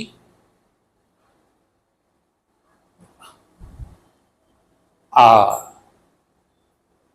చెరసాల దగ్గరికి వెళ్ళి తల్లిదండ్రులను చూసి వాళ్ళను విడిపించి వాళ్ళని తీసుకొని వచ్చి అక్కడి నుంచి నందుని దగ్గరికి వచ్చారు. నందుడు వెనక్కి వెళ్ళిపోవాలి, వీళ్ళు ఇంకా కొంతకాలం ఇక్కడే ఉండాలి. తల్లిదండ్రుల ప్రేమకు అలవాటు పడిపోయినటువంటి భగవంతునికి తండ్రి నుంచి దూరంగా పోవడం ఎంత కష్టంగా ఉందో చెప్పలేనంత కష్టంగా ఉంది. తండ్రిన్ చూడము తల్లి చూడము. యశోదాదేవియున్ నీవు మా తండ్రిన్ తల్లియునంచునుండుదుము. సద్ధర్మంబులన్ తొల్లి ఏ తండ్రుల్ బిడ్డల నిట్లు పెంచిరి. భవత్ సౌజన్య భావంబులన్ తండ్రి ఇంతటి వారమైతిమి గదా తత్తద్వయో లీలలన్. మాకు తల్లి ఎవరో తెలియదు, తండ్రి ఎవరో తెలియదు, మేము చూడలేదు. మీరే తల్లిదండ్రులై మమ్మల్ని పెంచారు. ఒక తండ్రి బిడ్డకు ఏమేమి నేర్పించాలనో ఆ సద్ధర్మంబులన్, ఏ ఏ ధర్మాలను నేర్పించాలనో అవన్నీ నేర్పించి మమ్మల్ని పెంచారు అని. మీ ప్రేమాదరాలు గొప్పవి, మేము మళ్ళీ గోకులానికి తిరిగి వస్తామని చెప్పండి అని, కొంతకాలం మేము ఇక్కడే ఉంటాము అని చెప్పి వాళ్లకు ఇవ్వాల్సినటువంటి కానుకలన్నింటినీ ఇచ్చి వాళ్లకు వీడ్కోలు పలికారు. ఆ తర్వాత గర్భుడు వీళ్లకు విద్యాభ్యాసం వాటినన్నింటినీ చేయించేటువంటి పనులు తీసుకున్నారు. ఇట్లా జరుగుతూ ఉంటే కొంతకాలానికి వీళ్ళు యవనవంతులయ్యారు. ఈలోపు వీళ్ళకు ప్రమాదం ఇటు వచ్చి పడింది. కాలకేయుడు అనేటువంటి రాక్షసుని వల్ల ప్రమాదం ఏర్పడింది. ఆ ప్రమాదం కారణం చేత మధుర నుంచి వీళ్ళందరినీ రక్షించుకోవడం కోసం సముద్రుని యొక్క సహాయంతో, విశ్వకర్మ యొక్క సహాయంతో సముద్రంలో ద్వారకా నగరాన్ని నిర్మాణం చేసుకొని ద్వారకా నగరానికి రాత్రికి రాత్రే సంసారాలంతా మార్చేశారు. అది భగవంతుని యొక్క సంకల్పం చేత జరిగిపోయింది. ఇట్లా ఉండగా ఆనర్త దేశపు రాజు అయినటువంటి రైవతుడు అనేటువంటి వాడు బ్రహ్మదేవుని సలహా ప్రకారం తన కుమార్తె అయినటువంటి రేవతినిచ్చి బలరామునికి పెళ్లి చేశాడు. విదర్భ దేశంలో భీష్మకుడు అనేటువంటి రాజు ఉన్నాడు. ఆయనకు 5 కుమారులు, 1 కుమార్తె. పెద్ద కుమారుని పేరు రుక్మి, అమ్మాయి పేరు రుక్మిణి. చెల్లెలంటే అందరికీ ప్రేమే. ఇట్లా ఉంది. అయితే అప్పుడప్పుడు ఈ భీష్మకుని దగ్గరికి నారద మహర్షి వచ్చేవాడు. మాటల సందర్భంలో ద్వారకలో ఉన్నటువంటి కృష్ణుని గురించి చెప్పేవాడు. ఆ సభల్లో రుక్మిణి కూడా ఉండేది. ఆ కృష్ణుని గురించి విని ఆమె ఎలాగైనా కృష్ణున్నే పెళ్లి చేసుకోవాలని అనుకున్నది. ఈ నారదుడు ఊరికే ఉండలే, ద్వారకకు వెళ్ళినప్పుడు రుక్మిణి గురించి చెప్పేవాడు. అట్లా వాళ్ళిద్దరిలో ఒకరినొకరు చూడకుండానే పరస్పరం అనురాగాన్ని కలిగించేటువంటి పని చేశాడు నారద మహర్షి. అయితే ఒకరోజు భీష్మకుడు రుక్మిణికి వివాహం చేయాలని అనుకున్నప్పుడు, నాయన కుమారుణ్ణి పిలిచి, పెద్ద కుమారుణ్ణి పిలిచి, నాయన ఎలాగో అమ్మాయికి కృష్ణుడంటే ఇష్టం కాబట్టి మన అమ్మాయిని కృష్ణునికి ఇచ్చి పెళ్లి చేసేద్దామని అంటే, రుక్మి అతను చెడు స్నేహాలకు మరిగినటువంటి వాడు. జరాసంధుడు, శిశుపాలుడు, సాల్వుడు, పౌండ్రకుడు ఇట్లాంటి దుష్టులతో అతనికి స్నేహం. అందువల్ల అతను ఏం చేశాడంటే, లేదు వాళ్ళు మన స్థాయికి తగినటువంటి వాళ్ళు కాదు, ఆవులు మేపుకొని బ్రతికేటువంటి వాళ్ళు, వాళ్ళకు మనమేం పిల్లనిస్తాం, కాబట్టి వద్దు, శిశుపాలునికే ఇవ్వాలి అని చెప్పి అన్నాడు. భీష్మకుడు వృద్ధుడైపోయాడు. ముసలి వాళ్ళు చెప్పచ్చునే కానీ అది చెల్లుబాటు అవుతుందనే నమ్మకం లేదు. కాబట్టి సలహా ఇవ్వగలిగాడు ఆయన. అది అతను పాటించేటట్లేదు. ఇక మీ ఇష్టం అని చెప్పి వదిలేశాడు. వదిలేస్తే ఇక ఆలస్యం చేయకూడదని రుక్మి ఏం చేశాడు, వెంటనే వివాహాన్ని నిశ్చయించి వివాహ ప్రయత్నాలు, శిశుపాలునికి రుక్మిణికి వివాహమని ప్రయత్నాలు ప్రారంభం చేశాడు. ప్రారంభం చేస్తే అప్పుడు రుక్మిణి, అయ్యో భగవంతుడు నన్ను రక్షిస్తాడో రక్షించడో, నేను శ్రీకృష్ణుని తప్ప ఇంకెవరిని పెళ్లి చేసుకోను అని తనకు శ్రేయోభిలాషి అయినటువంటి, తనకు చిన్నప్పటి నుంచి తెలిసినటువంటి విద్య చెప్పినటువంటి అగ్నిద్యోతనుడు అనేటువంటి పురోహితుల్ని పిలిచి, స్వామి, అహంకారంతో మా అన్న నన్ను శిశుపాలునికి ఇవ్వాలని చెప్పి ప్రయత్నం చేస్తున్నాడు, కానీ నేను కృష్ణుని తప్ప ఇతరుల్ని పెళ్లి చేసుకోను.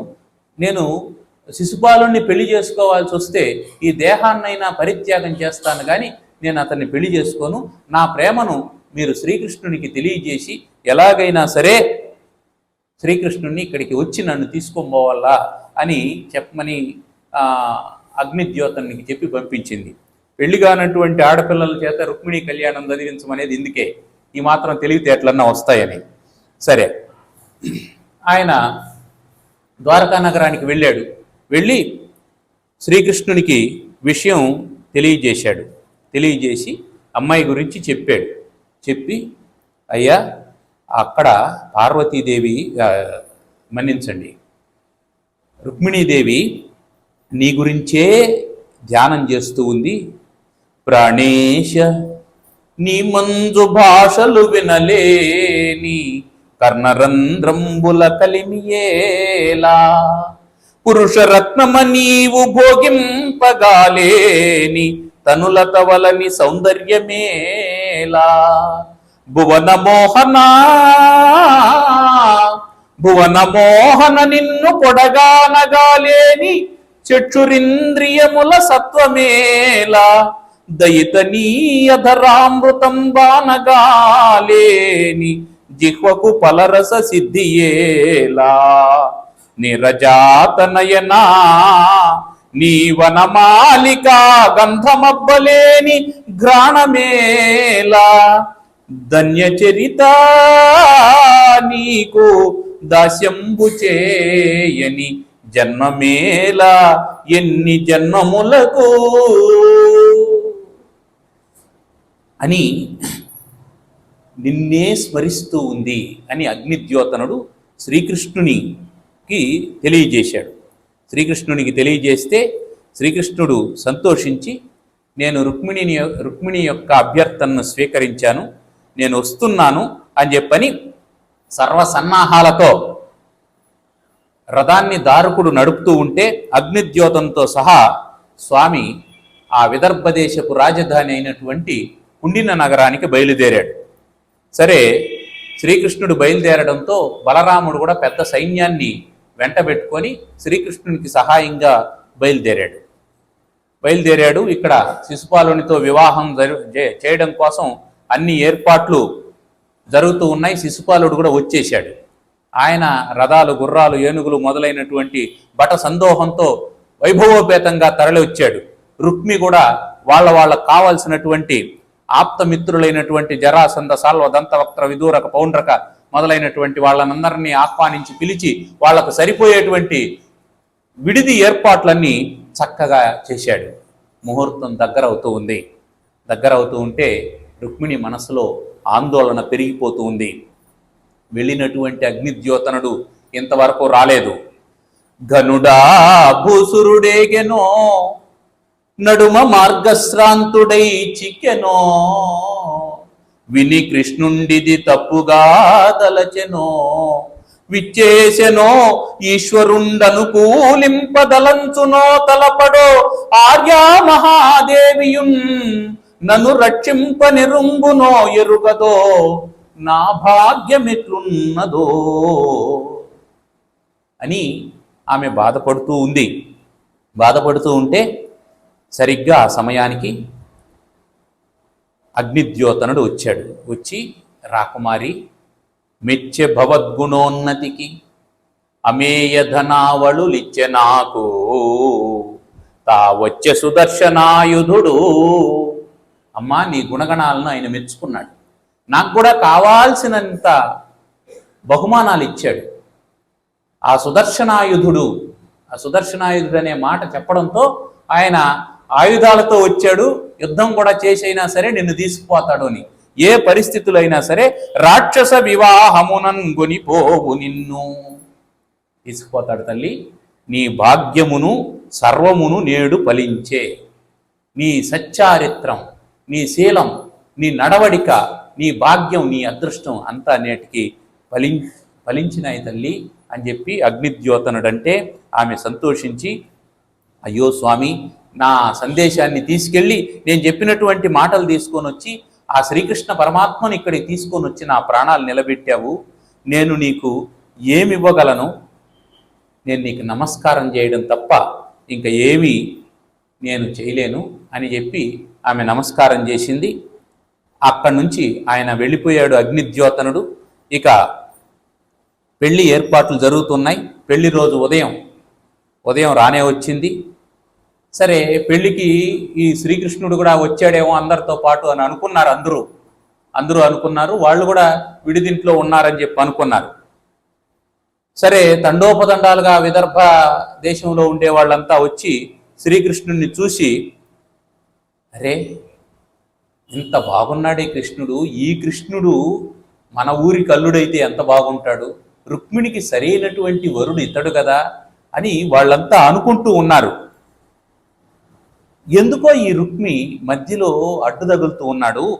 ఈ దుష్టులనంతా పడగొట్టి శ్రీకృష్ణుడే రుక్మిణిని పెండ్లాడితే ఎంత బాగుంటుంది అని వాళ్ళంతా అనుకుంటూ ఉన్నారు. అందరి మనసు ఒకే రకంగా ఉంది.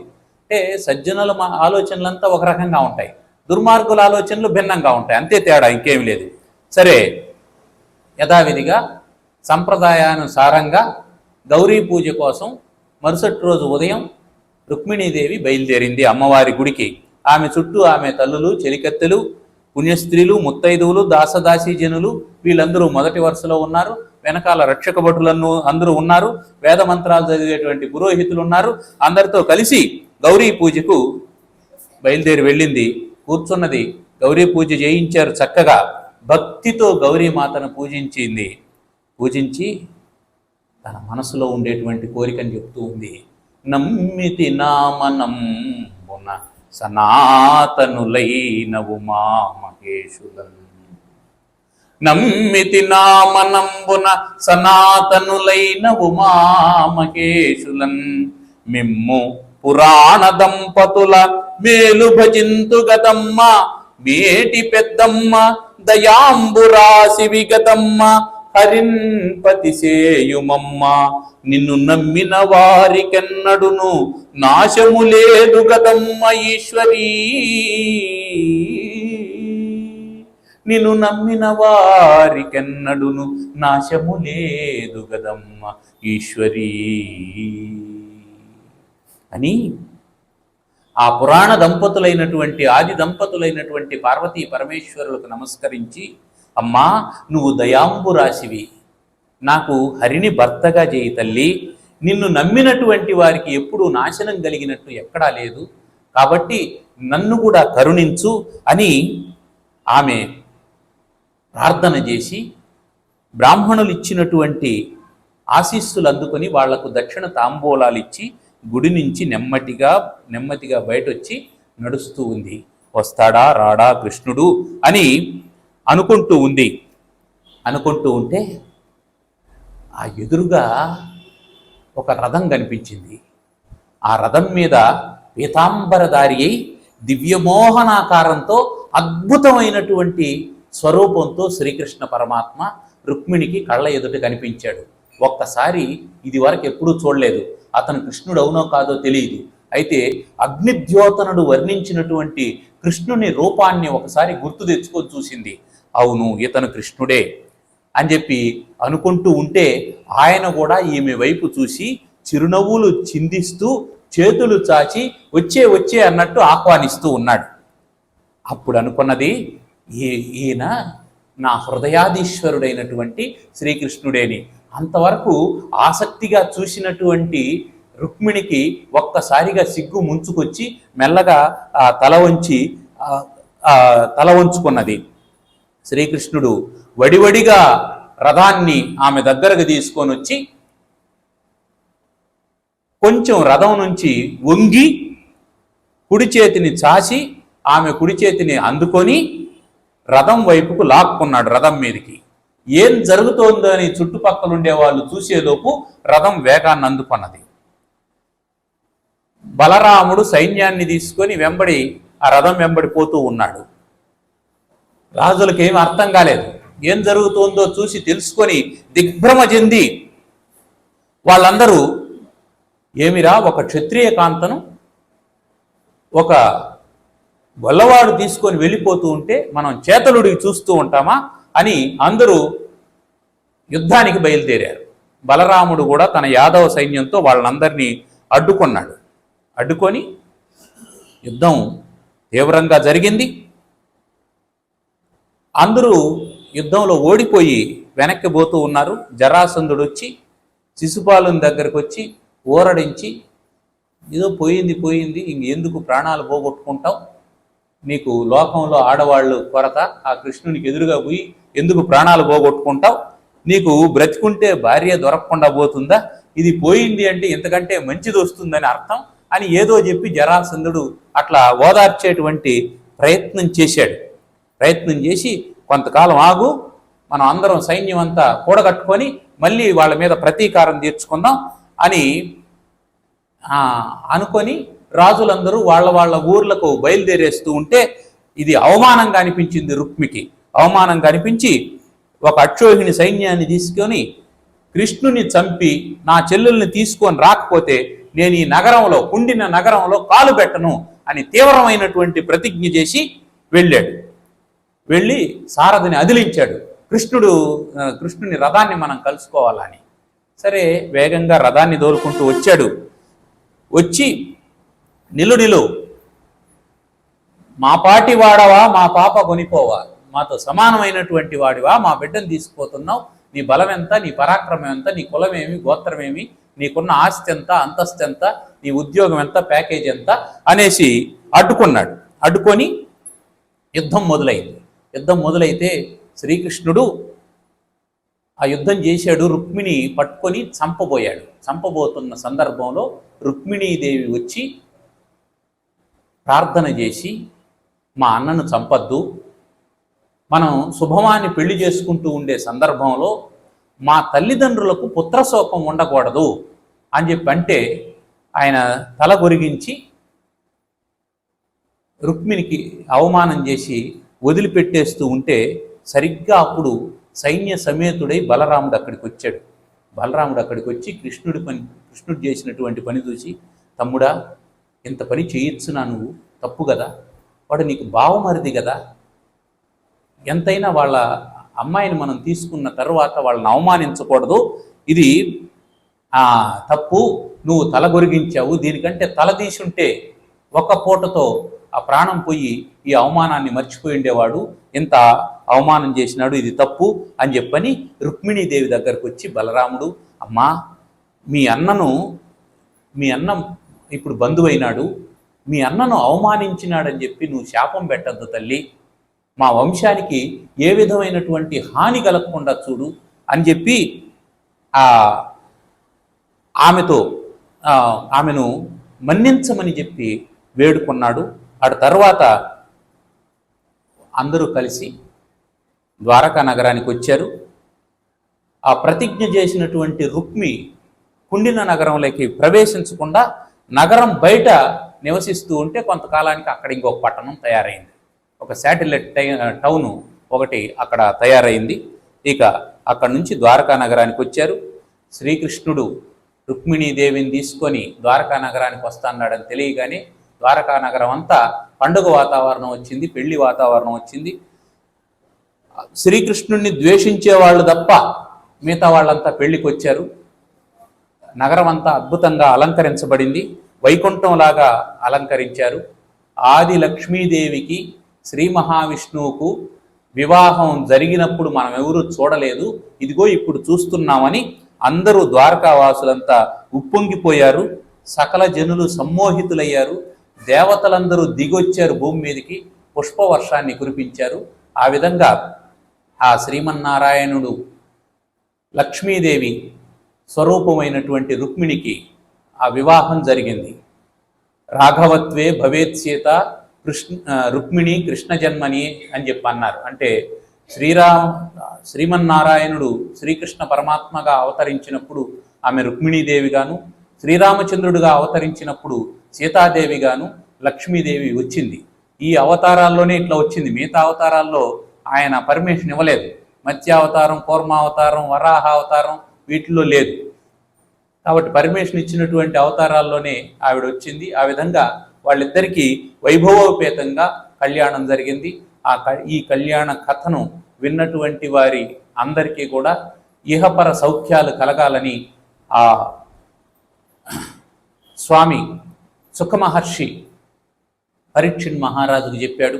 ఆ పరీక్షిణ్ మహారాజు కూడా ఈ దివ్యమైనటువంటి భవ్యమైనటువంటి కథలను విని తనకు తక్షకుని ద్వారా కలుగుతూ ఉన్నటువంటి ఉపద్రవాన్ని అది కర్మ ఫలితంగా భావించి శ్రీమన్నారాయణ్ణి మనసులో నిలుపుకొని ఆయన మోక్షాన్ని పొందాడు అని శౌనకాది మహర్షులకు సూతుడు చెప్పగా విని వాళ్ళందరూ కూడా పులకిత గాత్రులై ఆనంద పరవశులై ఆ శ్రీకృష్ణుని యొక్క గాథలను నిరంతరం మననం చేసుకుంటూ మనం భాగవత మాహాత్మ్యంలో చెప్పుకున్నాం. ఆ దుందుమారుని గురించి చెప్పేటప్పుడు, అయ్యా ఆ దుందుమారుని మాత్రమే ఎందుకు వైకుంఠానికి తీసుకెళ్ళడానికి రథం వచ్చింది, మిగతా వాళ్ళందరూ కూడా భాగవతాన్ని శ్రవణం చేశారు కదా, వాళ్ళందరినీ ఎందుకు తీసుకుపోలేదు వైకుంఠానికి అని అన్నప్పుడు భగవంతుడు చెప్పినటువంటి మాట ఒకటి ఉంది మనకు అక్కడ, దాన్ని మనం గుర్తుపెట్టుకోవాలి. ఏమి చెప్పాడు? అందరూ విన్నారు, విని వదిలేశారు. అలా కాకుండా ఆ విన్నటువంటి భగవంతుని యొక్క కథలను ఎవరైతే స్మరణ చేసుకుంటూ ఉన్నారో నిరంతరం, వాళ్లకు ఆ ఫలితం దక్కుతుంది అని చెప్పినటువంటి భాగవత మాహాత్మ్యం ప్రకారం మనమందరం కూడా ఆ భగవంతుని యొక్క లీలా విశేషాలను నిరంతరం స్మరించుకుంటూ ఆ భగవంతుని దయకు కృపకు పాత్రులై మనమందరం కూడా ముముక్షువులై తరించాలని కోరుకుంటూ ఉన్నాను. ఈ అద్భుతమైనటువంటి యజ్ఞాన్ని 7 రోజుల పాటు నిరాఘాటంగా, నిరర్ఘళంగా, నిరంతరాయంగా ఇక్కడ నిర్వహించుకోవడానికి మనపై కృప చూపినటువంటి ఆ మూర్తిత్రయ పాదపద్మాలకు నమస్కారాలు తెలియజేసుకుంటూ, మొదటి రోజు ఈ కార్యక్రమాన్ని తమ ఆశీర్ ప్రసంగం చేత ప్రారంభింపజేసినటువంటి సుకృతానందజీ మహారాజు వారి పాదపద్మాలకు నమస్కారాలు తెలియజేసుకుంటూ, కృతజ్ఞతలు తెలియజేసుకుంటూ, ఈరోజు ఆశీర్వదించడానికి వచ్చినటువంటి సత్వస్థానంద స్వామీజీ మహారాజు వారి పాదపద్మాలకు నమస్కారాలు తెలియజేసుకుంటూ, ఈ కార్యక్రమాన్ని చక్కగా నిర్వహించినటువంటి అచ్యుత్, అఖిల్, వీళ్ళు ఈ ఆశ్రమం 3వ తరం తయారవుతూ ఉంది. మొదటి తరాన్ని నడిపించినటువంటి పెద్దవాళ్ళు సుబ్బరాయలు సార్ వీళ్ళంతా ఉన్నారు. వీళ్ళ తర్వాత తరం రామకృష్ణ సార్ వాళ్ళంతా నడిపించారు. 3వ తరం తయారు కావడానికి భగవంతుని యొక్క ప్రణాళిక ప్రకారం ఇంట్లో కూర్చొని భాగవతాన్ని వినేటువంటి ఏర్పాటు రామకృష్ణ సార్కి స్వామి కల్పించాడు.